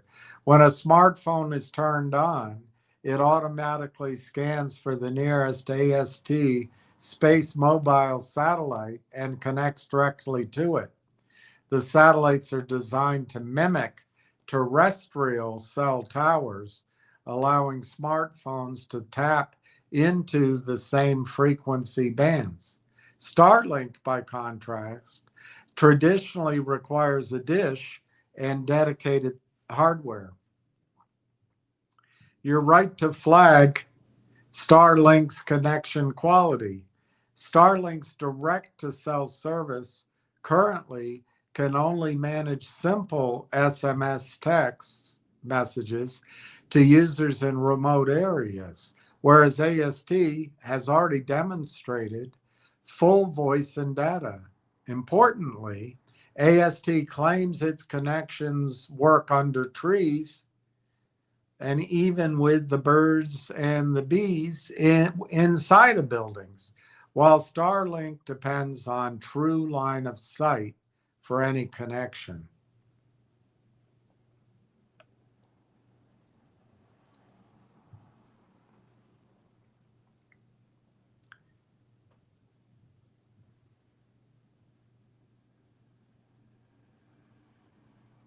SpaceX operates more than 9,000 satellites, 60% of all satellites in orbit.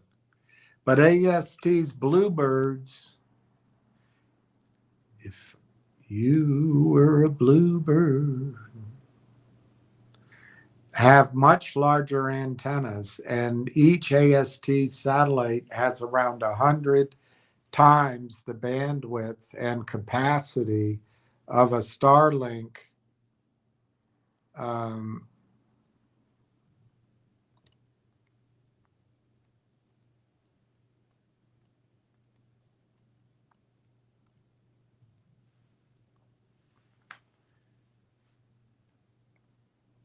direct-to-cell satellite. AST is betting on fewer, more powerful satellites rather than thousands of smaller ones. If you were a bluebird, you'd be a sad one. I'd give you a true word, but you've already had one. If you were a bluebird, you'd be crying, you'd be flying home. He died. AST uses a B2B2C approach. It doesn't charge customers directly, but instead signs wholesale access agreements and revenue sharing models with carriers like AT&T, Vodafone, and now Telus. That's why the Telus deal fits so naturally into AST's strategy. The rough analogy people use is the tortoise and the hare. Starlink has massive scale and momentum, but AST may have the superior underlying technology for true mobile connectivity. If you were a bluebird.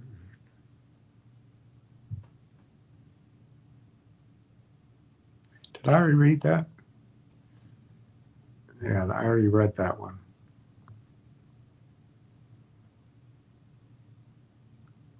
I already read that one. If you were a raindrop, you'd shine like a rainbow. If you were a train stop, the conductor would sing low. If you were a raindrop, you'd be falling. You'd be calling home. All right, I already read that one.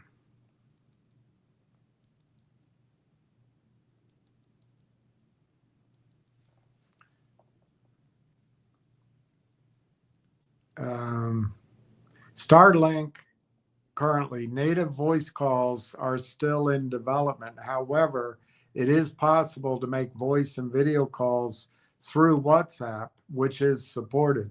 The service currently handles texts, location sharing, and select satellite optimized apps. But it's changing fast. This is actually very fresh news. Just days ago, Mobile World Congress 26 at the Mobile World Congress 26 in Barcelona. You'll have to excuse him. He is from Barcelona. SpaceX made a big announcement. They showed a video of a Starlink executive walking in a dead zone in the Sierra Nevada hills, conducting a live video call with a colleague in Seattle, connected via regular terrestrial network. Starlink added voice and data features last year through more than 30 optimized apps, including Google Maps, WhatsApp, and their next generation V3 satellites are expected to deliver full 5G cellular connectivity from space with an experience comparable to Earthbound 5G. So the honest answer is Starlink has primarily a texting service until very recently, with voice coming through apps like WhatsApp rather than native calling. AST SpaceMobile is ahead on true native voice calls, but Starlink is closing the gap quickly, and 2026 looks like the year both technologies make a big leap forward.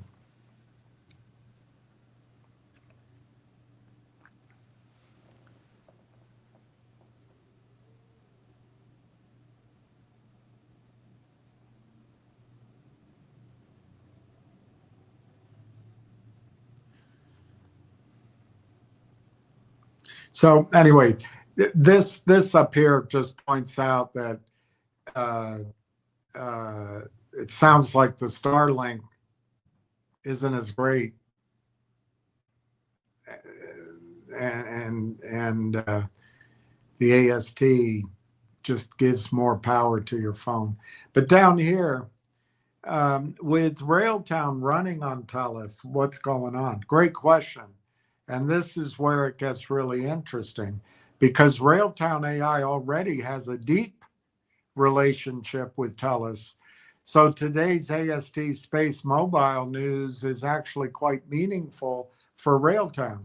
Railtown AI is already deployed on Telus's Sovereign AI Factory, running their agentic software development solutions on Telus infrastructure with the goal of keeping code, data, and intellectual property on Canadian soil away from Trump.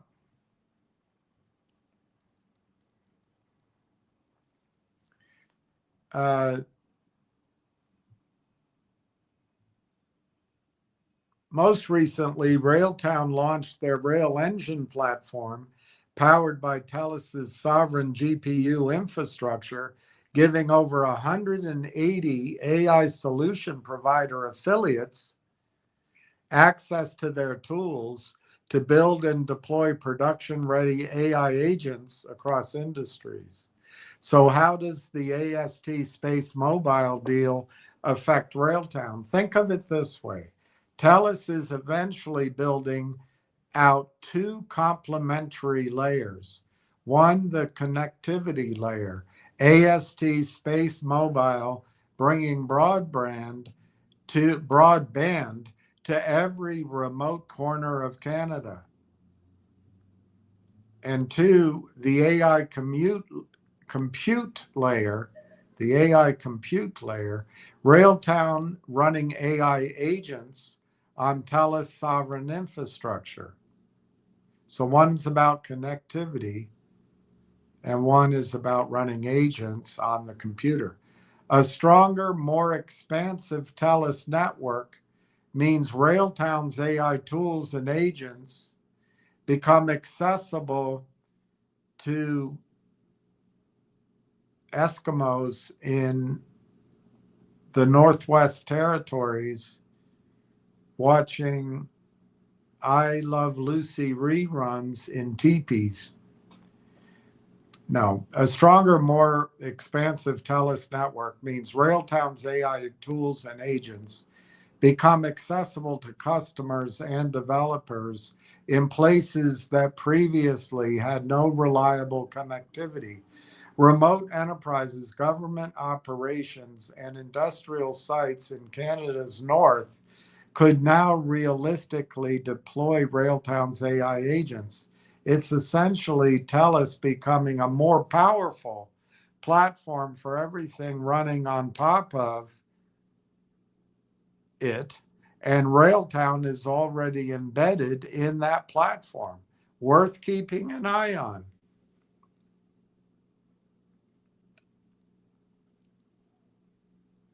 If you were a highway, no, if you were a hotel, you'd be a grand one.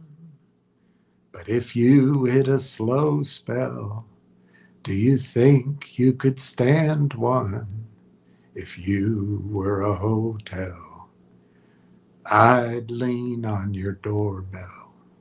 I'd call you my home. All right, so what about Corey Brandolini? How old is he? He's probably 66 years old. Okay, well, now we know that. Corey Brandolini has a long background as both a software entrepreneur and a capital markets investment banking professional prior to Railtown AI. He founded ReSAS. You giving me SAS, boy? No, it's just ReSAS, a cloud prop tech real estate technology networking platform, which he took public and raised over $30 million in funding. He was the co-founder of Delivio, a cross-platform cloud storage and file synchronization. Sounds like Dropbox, doesn't it? It was later required. And he was a partner in Teleo, voice over internet protocol telephony company acquired by Microsoft. He has 20 years in investment banking, raised more than $150 million, private and public technology companies.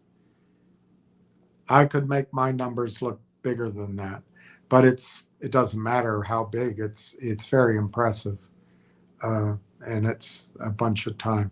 Overall, his pre-Railtown track record combines founding and scaling software tech platforms, participating in successful exits, and a lot of capital markets work on high growth technology.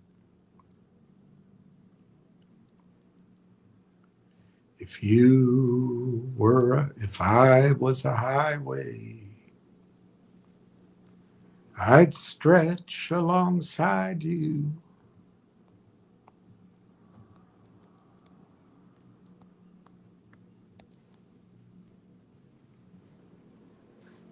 I'd have you pass by ways that have dissatisfied you.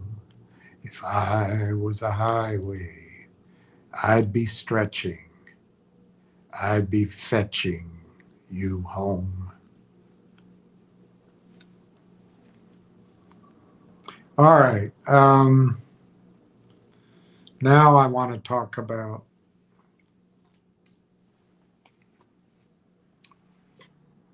let's get the price. get the price again. And then I want to talk about what I see.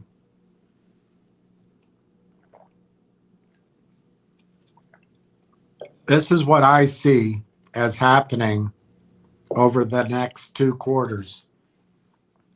This is a prediction. It's fiction. It's not a promise. Nobody has told it to me.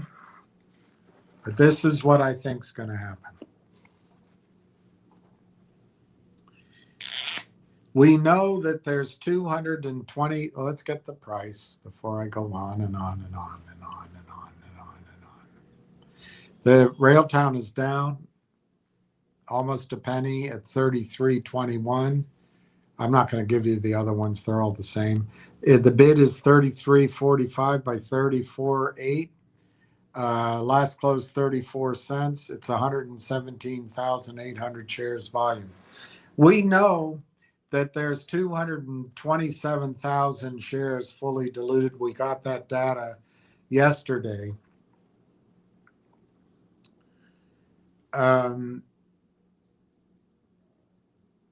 We know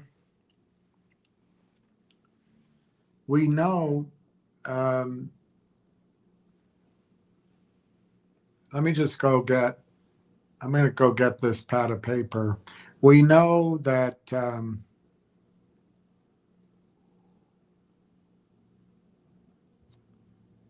just hang on one second.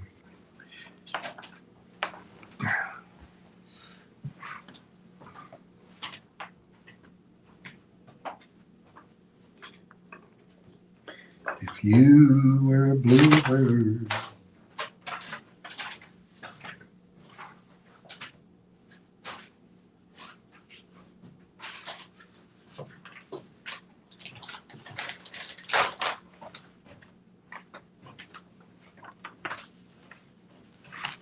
All right, I also have to get a cold.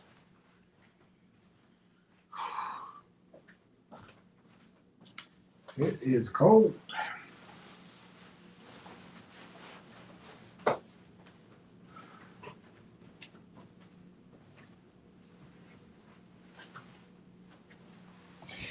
All right.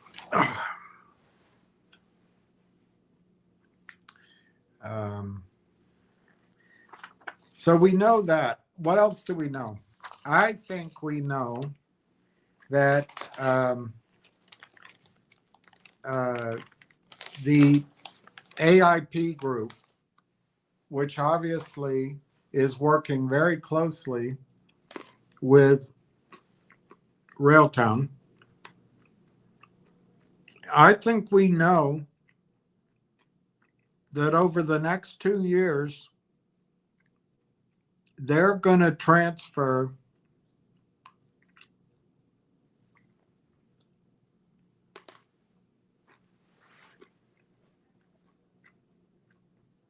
I would say 200 million, because it'll grow, 200 million in annual recurring revenues, and that'll be predictable. If you take 20% of that, that's 40 million. So I'm going to say that in the first quarter, right now,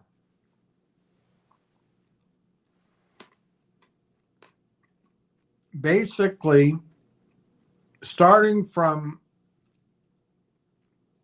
St. Patrick's Day onward, I think it's going to be like turning on a giant trunk line of electricity. And if I had to guess, there'll be 10,000 or more users signing up in 2 weeks. I don't know what that really means in revenue. But what I'm willing to bet or predict, I guess is a better word,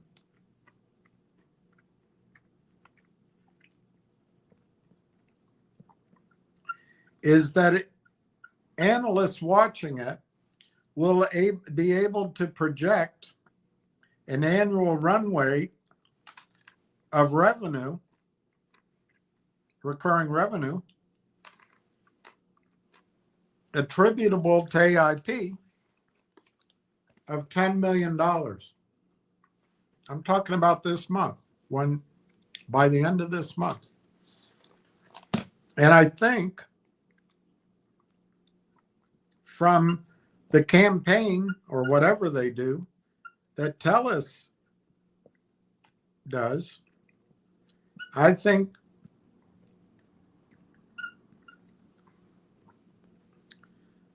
again, I'm not saying they're going to book it. I'm saying that analysts are going to be able to project it. I think by the end of the first quarter, they'll be able to project 25 million in ARR for Railtown. That's their portion of it coming by the end of this quarter. So that's it. I think analysts are going to be able to project annual recurring revenue of 35 million at the end of the first quarter. So then we get into April, May, June.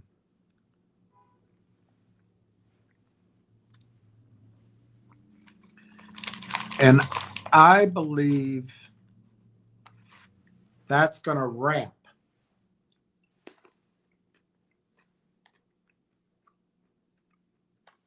I think they're going to give, by that time, full credit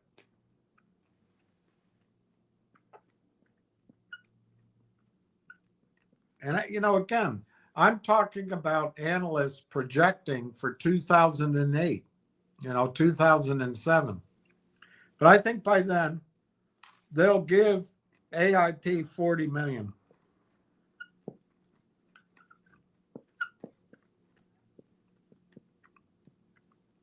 And I think they'll give Telus 100 million.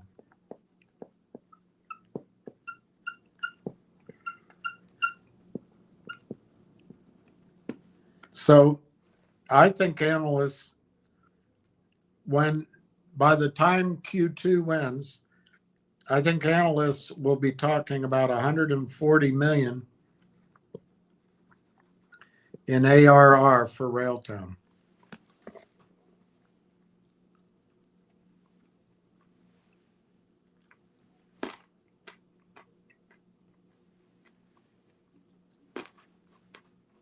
Now you could disagree with me,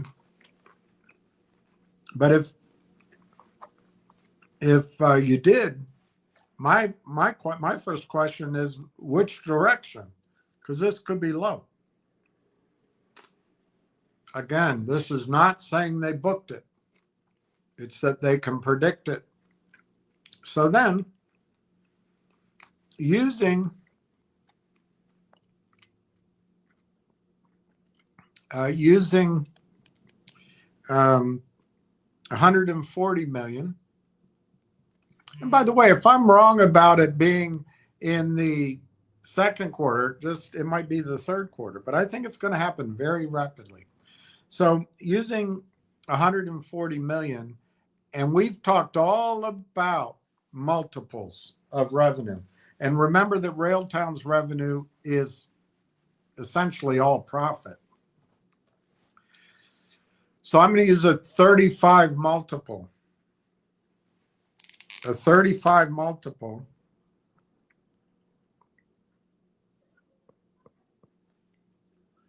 And that gives, to me, my expectation of a buyout number starting in the 4.9 billion, $5 billion basically, 4.9 billion.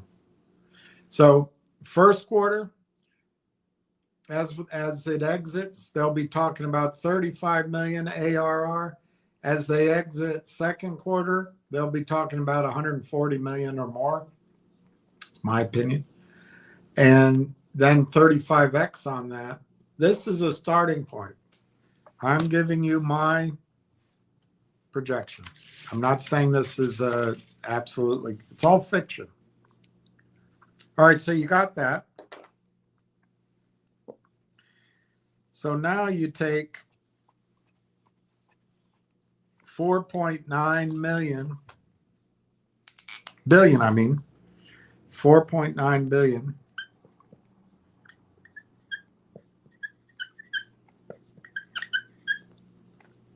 And you divide it by 227 million shares, which might, it's approximate. So that gives you a target in a buyout of $17.68 a share. Now, I think this, in terms of shares, is feasible for Telus, but it might be a little high because Telus has 30 billion in market cap. But this might be digestible for Telus. But I'm not finished.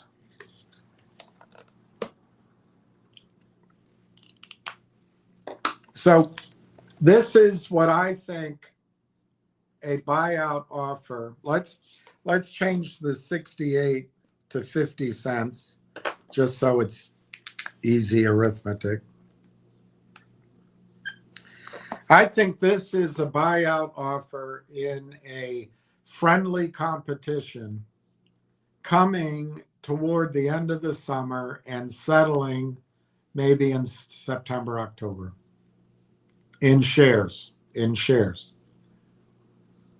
I would give this scenario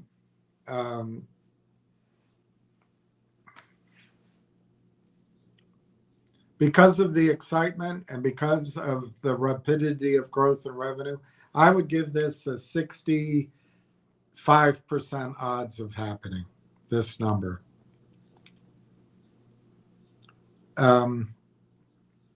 I would probably give 25% odds that this happens instead at $12.50, $10, $12.50. I'd give 25% odds. I don't want to focus on it right now. And I'd give maybe 10% odds that it gets in a hot bidding war and it goes to $50 or $60 a share. But I think this is what I'm comfortable thinking in a really good situation, a per share buyout happens.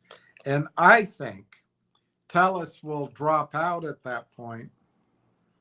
And my opinion is it'll be Microsoft. But I think Telus could afford it. So I think the two companies that might give us stock are Microsoft or Telus. That's my projection.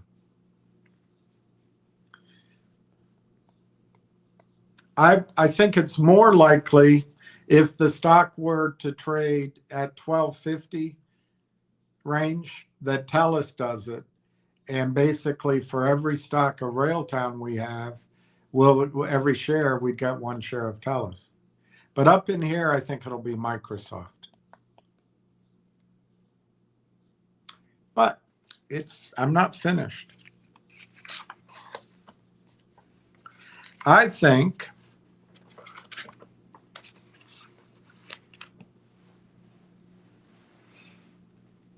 I got to remember how I came up with it. But I think it might be easy.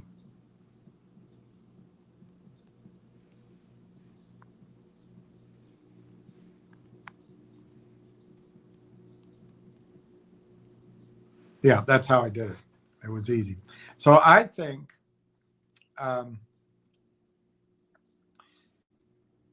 if Microsoft were to buy Railtown for stock,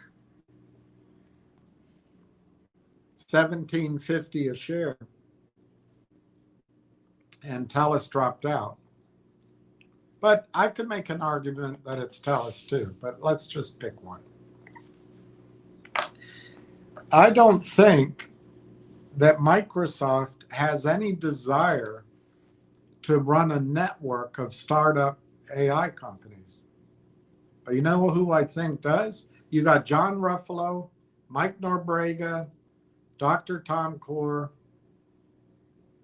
I don't know if the Hogan guy had anything to do with it, but they all know about CSU, Constellation Software. I think Constellation Software would be willing to pay 2x of the revenue in the current network of companies in stock. So I think Constellation Software might be willing to pay us $4.40, let's call it $4.50 a share in stock for the network. I'm going to call it $4.50.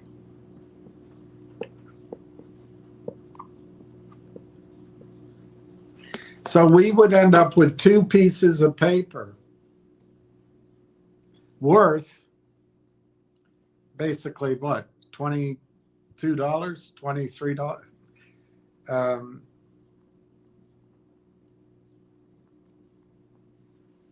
$22 a share in a buyout. And that would be equivalent to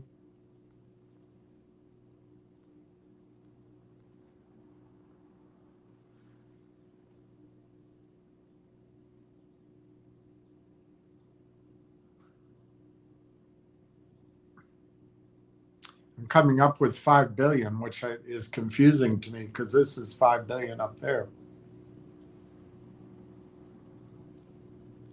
Anyway, let's just go with this.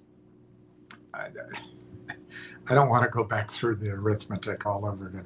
So Microsoft pays us in stock and they spin off the network to CSU. So we get two pieces of stock paper for the one we have. Now, if there's a bit of a bidding war, I'm not talking a hot and heavy, but a bit of a bidding war, I could imagine that Microsoft would be induced into paying us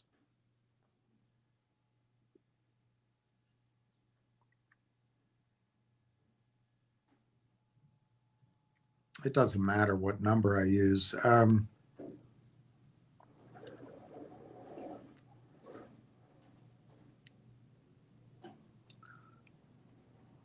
Maybe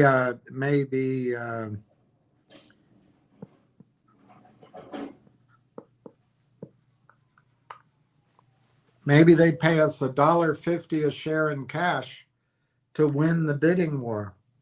So then you have $17.50 plus $4.50 in stock plus $1.50, and you have a $23.50 buyout. So that's what I think is going to happen. Something like that. It's not going to be that exact. That would be my most probable prediction. So if you took a $23.50 and you just on the one hand said that there's a hot and heavy bidding war and doubled it, maybe it goes off at $47 a share. Or and I give that a 10% odds. I give the $23.50 65% odds, but I might be on the high end of the range. I guess I give a range between 15 and 22.50, 65% odds. But that's my example. And then if you just want to assume that it's kind of a friendly early bid, which I give about 25% odds, maybe they buy it out at $12 a share, $11.75. So that's kind of how I see it, and that's what I think's coming. And before it happens, I think the stock first moves to $6, $7, $8 a share before those kind of offers come in. The Railtown closed at, or let me give you some of the others because I'm not seeing the closing price. All right, I'll go to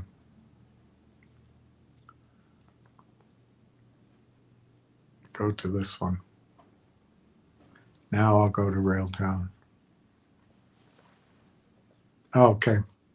Railtown closed down 0.0049 at 33.51. Ooh, someone hit it with 20,000 shares. Obviously someone bought, but it looks like someone hit that with 20,000 shares. But it stayed above the purple support. All right, let me show you a couple of points on what I just said.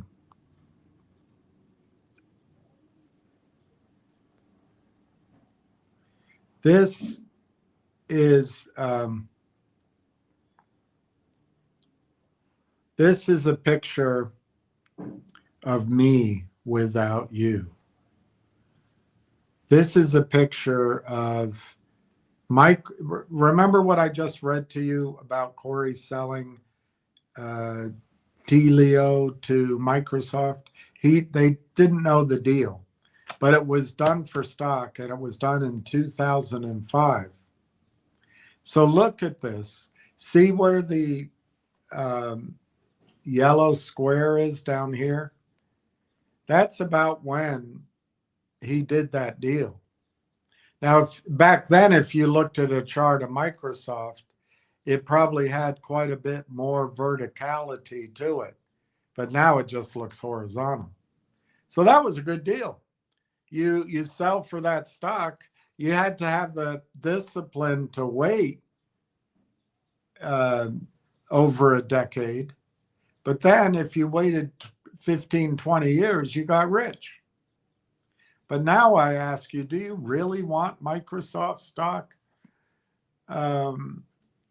at, let's call it 1750? I don't know the answer. Yeah, the parallelogram there, it could be that Microsoft is going to bounce off the lower line and rally back up here. It might be a great price to get Microsoft.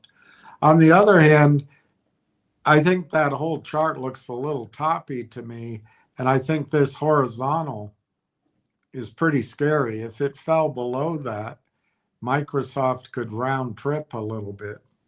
So I'm not as thrilled about getting Microsoft stock. On the other hand, Microsoft could double or triple, but I don't know how much upside is there.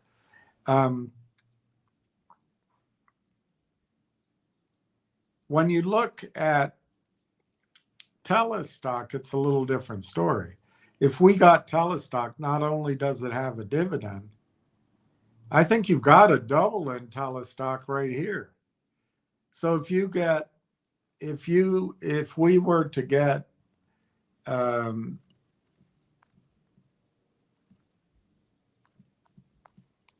50x in the buyout at 1750, ignoring the cash and ignoring CSU. Inside of Telus, I could see that 50x doubling to 100x by holding Telus stock, and we're receiving a dividend. I don't know what to say about Microsoft, but it could happen. Anyway, let's see what else I wanted to tell you. So Corey served as an angel investor and partner at Telio from May 2004 to August of 2005. It's like Skype.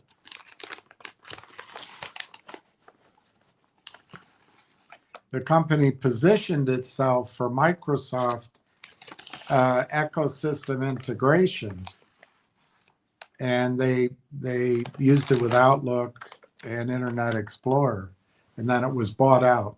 I left that off of my. Now that makes sense to you. It was bought out by Microsoft in 2025. This is one of the reasons why I think Railtown might go to Microsoft.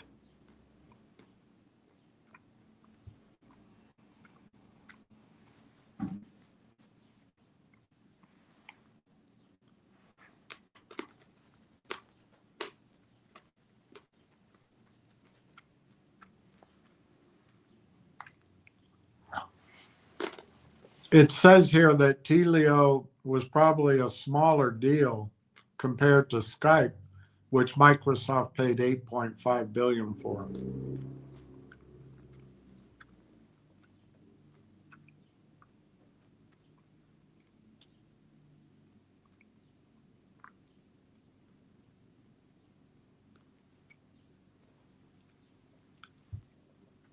Oh, I was just looking at what's the population of Israel, because it's about 3/4 Jewish, so it's about 7.5 million Jews, and the rest are Arab and other. But this is what we're sacrificing our future for.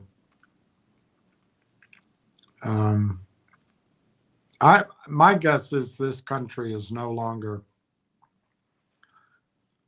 Well, it's either going to win and take over Turkey and the Levant and Greater Israel, or it's going to have a hard time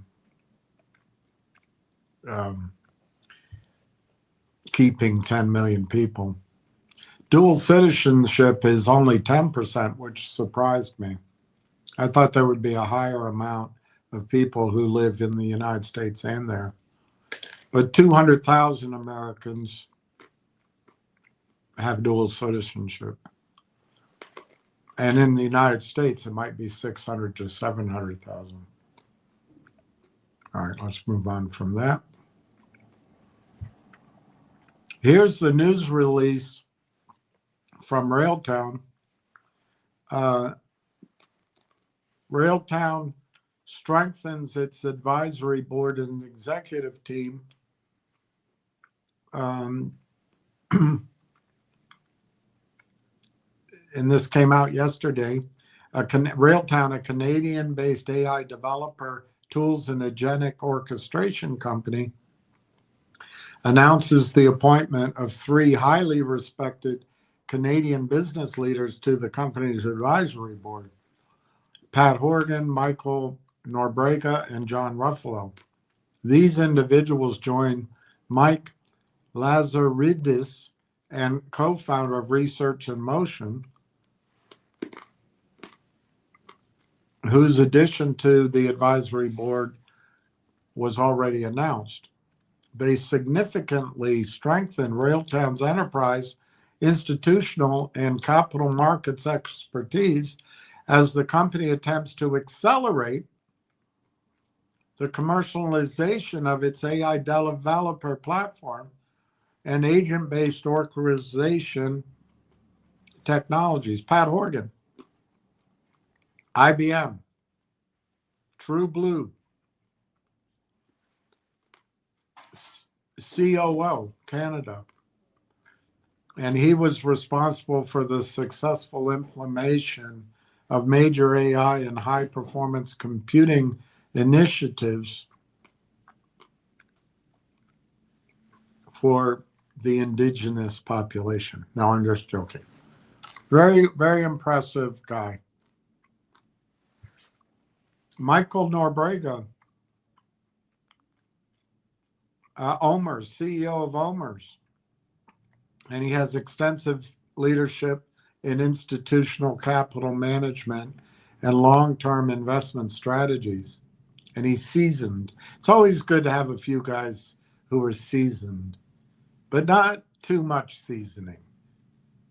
leave a little bit for the imagination. And then John Ruffalo, Mavericks Private Equity. So can you see two buyers of Railtown stock? Omers. He's also was the founder of Omers Venture Capital.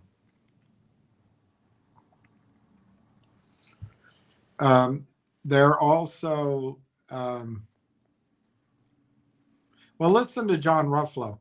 He says, I'm excited to join Railtown's advisory board at a defining moment for AI-driven software development. Railtown is building the tools which will power the next generation of intelligent applications. Wow. That's a pretty powerful statement. Railtown would also like to announce that Dr. Tom Cora.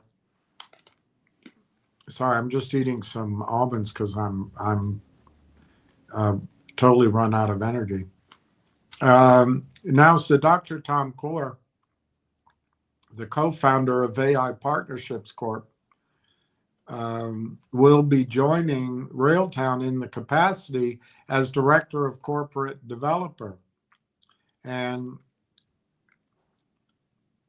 he's an excellent choice, and he was in charge of excellence for a decade. A lot of strategy, venture development, technology. So then Corey adds in,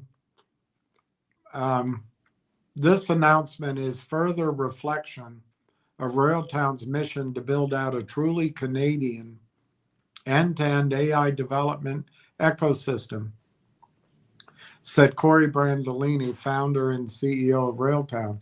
As a Canadian technology company, we are proud to work closely with other Canadian technology providers to create a sovereign AI ecosystem that develops talent, drives innovation, and retains world-class capabilities right here in Canada.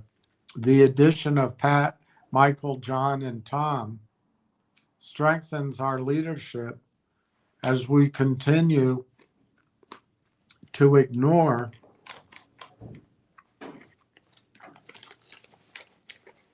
hiring women. No, I think they've hired some women. As we continue to deliver on this vision.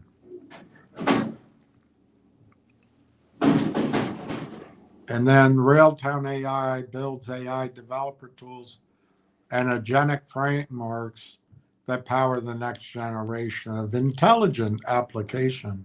Railtown's platform, including real-time ingestion, Rail Engine, agent development frameworks, Railtrax ADK, and advanced observability conductor, helps teams build, deploy, and operate AI agents with confidence and at scale. I think that's an important thing. The scale part is very important.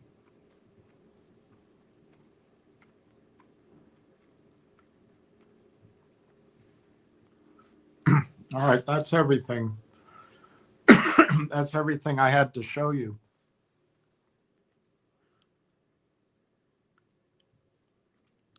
Step right up. Come on in.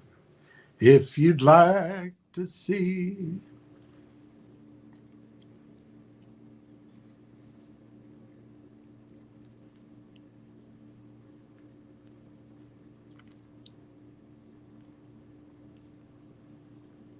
I always forget the lyrics.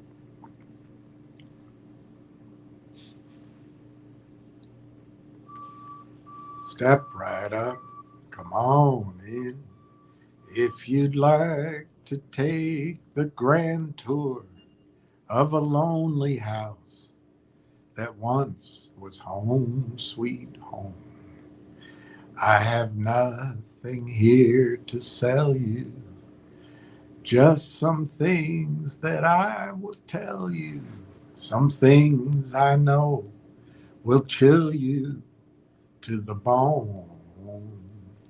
Over there sits the chair where she'd bring the paper to me and sit down on my knee and whisper, oh, I love you.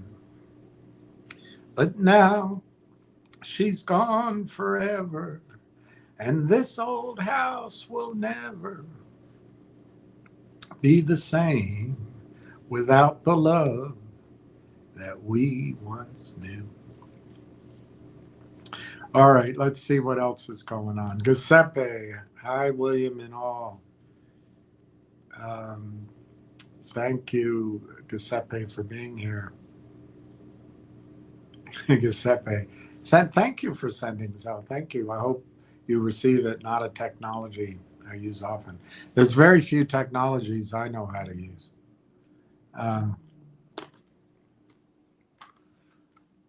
Scott,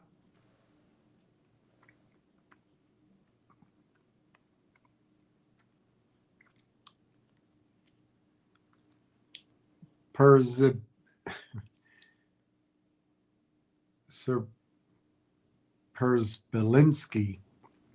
I apologize if you've done it before. Can you explain what happens if RT were to be acquired by another company?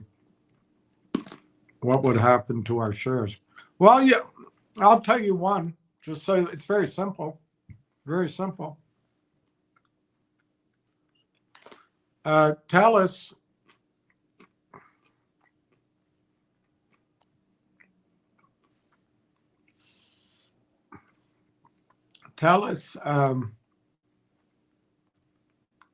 according to Yahoo,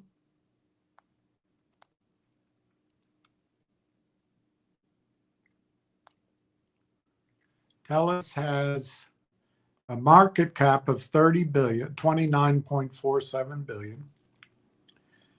I don't see how many shares they have here.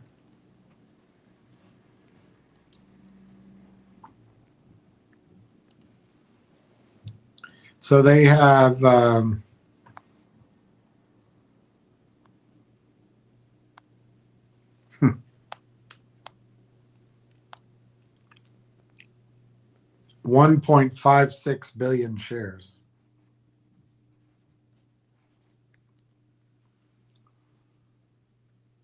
%51 held by institutions. So if they were to buy us, now let me go back to the summary.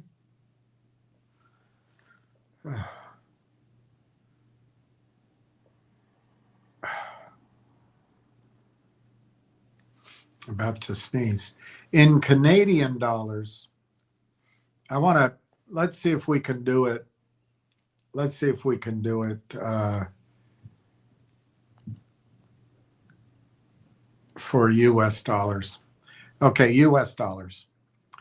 Telus is trading at $13.79 in US dollars.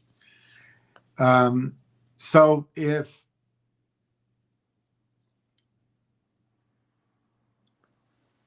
Telus were to buy Railtown for $14 a share, but let's just call it $13.79.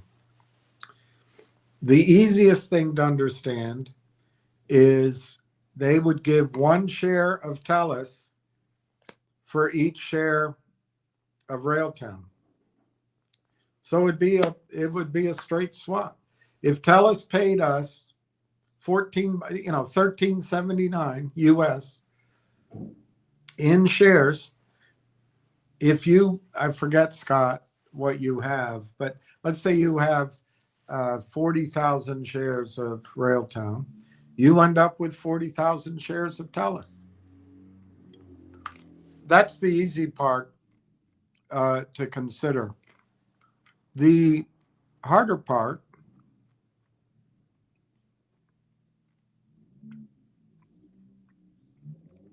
is right now the dividend on Telus is 8.9%. It is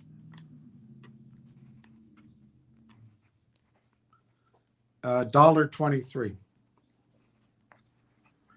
Well, that's unlikely to go up. So there's 1.56 billion shares outstanding right now, earning $1.23. per share.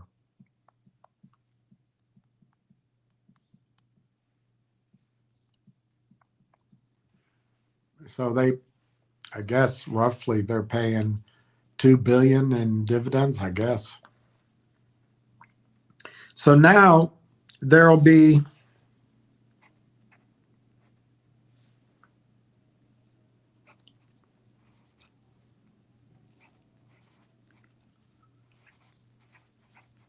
Now there'll be 1.56 billion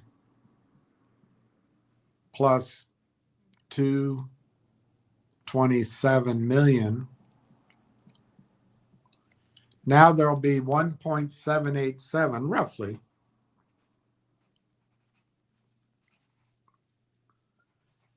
million shares outstanding. Billion shares, sorry. So you take that dividend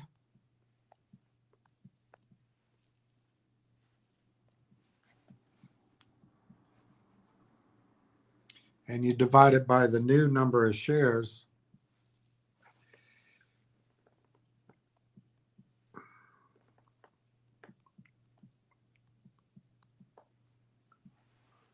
And it'd be $1.07 a share. So the dividend per share, I think, I mean, they might say they're going to keep it the same, but I think it would go down. And it'd be $1.07. It's at least a possibility that they won't increase the dividend. And so if you divide that, the dividend would go down to 7.7% from 8.9%, but it's still a healthy dividend. So that's the case of Telus. Now, if it were Microsoft, I'm not going to go through the dividend, but if Microsoft were to pay us, like I said, $17.50 a share US, well, what you do is you take the closing price of Microsoft, $410.68. After hours, it's $410.13. So let's just call it $410. So you got $410 a share. You divide it by $17.50, if that's the number. So for every 23 shares, 23.43 shares that you have, you get one share of Microsoft. So in the example, if I think I said you had 40,000 shares, well, 40,000 shares in the Telus example at whatever I said, $13.90 a share, you'd end up with 40,000 shares of Telus. But if Microsoft came in at $17.50, I think it's arguable that Telus might drop out. That might be too much money for Telus. Telus is a $30 billion company, and Microsoft is over $3 trillion. So you would get on 40,000 shares, roughly. I mean, it's all roughly. You'd end up with 1,707 shares of Microsoft, and it'd all be automatic after shareholder approval, and it would just show up in your account on the effective date, and you would you wouldn't have to pay any taxes on that gain. If you ever sell the Microsoft, you do. That's how it would work.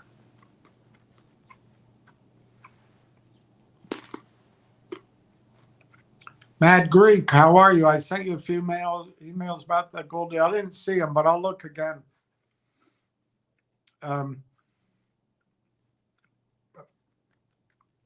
Yeah, I don't remember, but I'll look. I'll look tonight, this evening.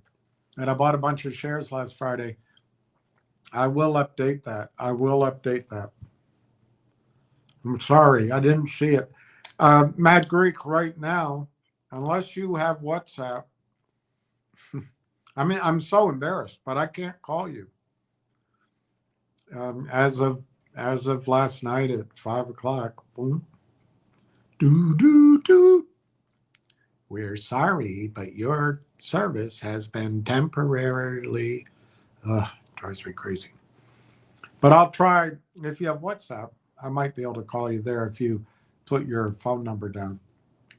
Otherwise, I'll get my phone running again here shortly, I hope. But I'll update. Thank you for letting me know. Ward Richardson, Patrick Horgan worked for IBM for 35 years, and he spent a decade as the COO of IBM. That's amazing. And he focused on AI. Scott says, thank you, William. Appreciate it. Well, yeah, no problem. It's a little confusing, but it's only confusing because you may never have been through it before. It's pretty simple once you understand it. Because when you hear about it the first time, you're thinking about ratios to the company and what does that do to, none of it matters. The only thing matters, whatever is agreed, like I gave you in the case of Telus, $14. Well, you take the 14, you look at the market price of Telus, $13.90, so call it a wash. And then that's what you give one share for one share of Railtown. I think that'd be a good deal. We'd get, well, I don't know about that price. I'd love it to be $15 or $25. But at $13, I think Telus could double or triple over, because it really seems to be intelligently focusing on this next AI life cycle.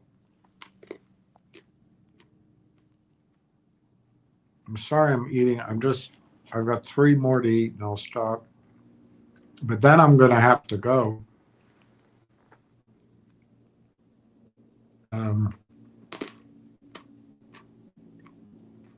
But let's just see. I promise not to get upset, but I just want to see what's happening.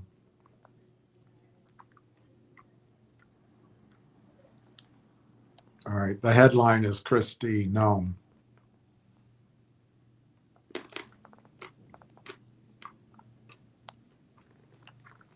Oh my gosh. Oh my gosh. Abu Dhabi's famous marina is hit. I stayed there at that marina for a long time with a friend of mine. Oh my gosh. Oh my gosh.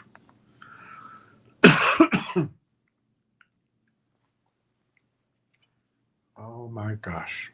Abu Dhabi's famous marina is hit. Air raid sirens sound in Dubai. An oil refinery is set on fire.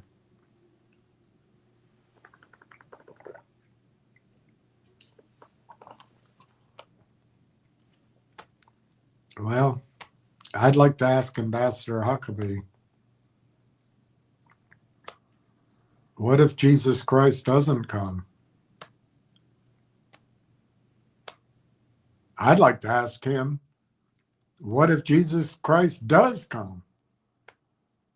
What? This is just, I promise not to get upset.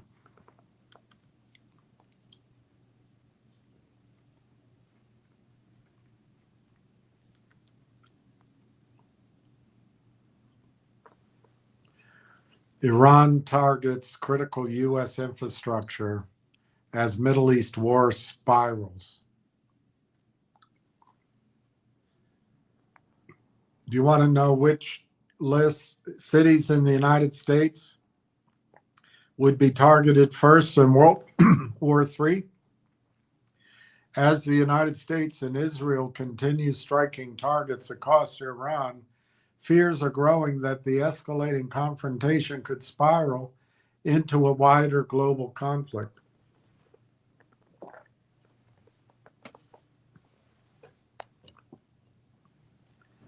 European nations are already being reluctantly pulled into the crisis,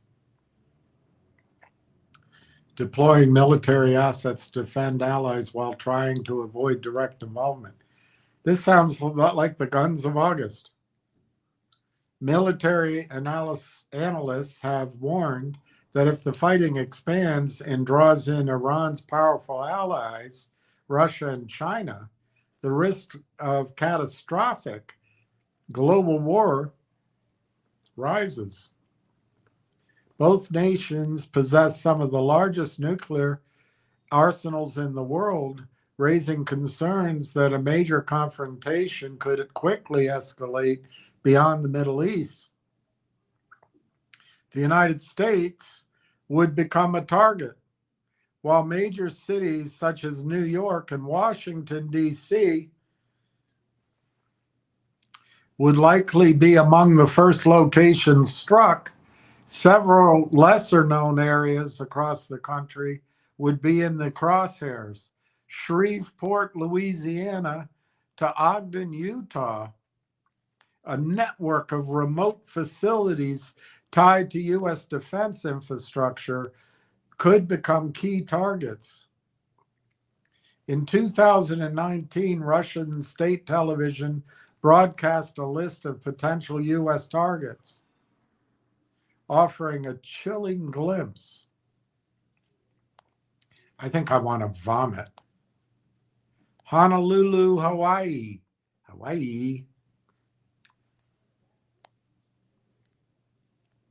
Several major U.S. military installations. Shreveport, Louisiana. Most powerful nuclear air bases in the United States. Ogden, Clearfield, Utah.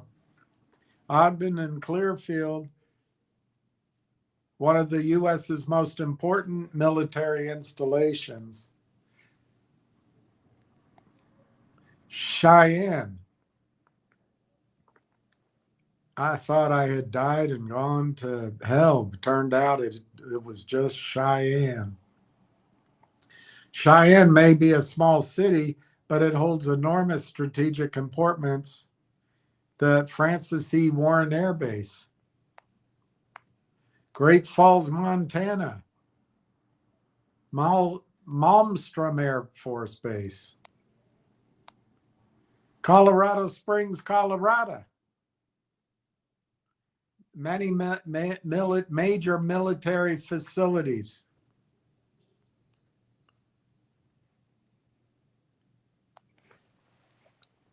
Wow. It's a long list. Seattle, Washington. Houston, Texas. Albuquerque, New Mexico. Omaha. You've been weighing heavy on my mind. Seems like I was there just the other day. San Francisco, California. Chicago, Illinois. Washington, D.C. The political and military nerve center of the United States. I want to vomit. New York City.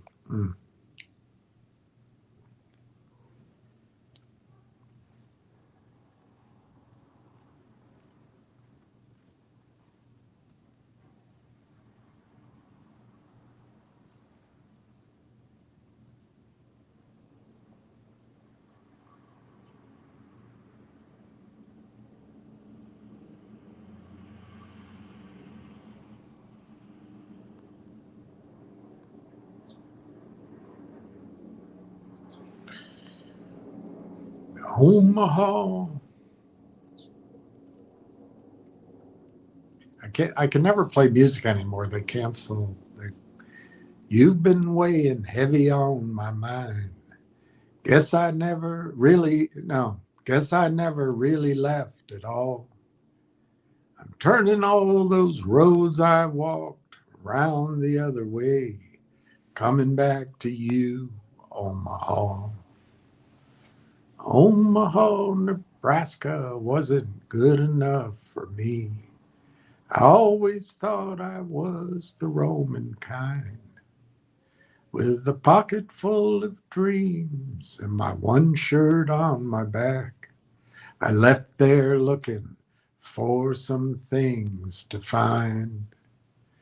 Rode my thumb to San Francisco. I worked down by the bay. Got some schooling paid for by the law. The hardest thing I learned there was there ain't no easy way to get ahead behind those county walls. So it's so long, California. I reckon I'll be moving on.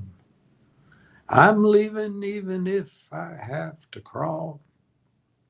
I've got some loose ends laying round that I left undone, waiting there for me in Omaha. All right, my thing's signed out, so I can't give you an update on the prices. I have to leave in 5 minutes, so I'm going to sign off. I wish you peace. I wish for peace in the world. I wish that there's a solution to stop this spiral. The more you kill, the more people hate. The more hate, the less people think. And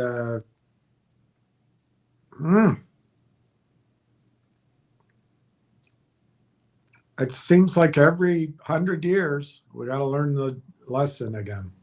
I hope there's a strategy to pull away from it. But until tomorrow, I wish you peace.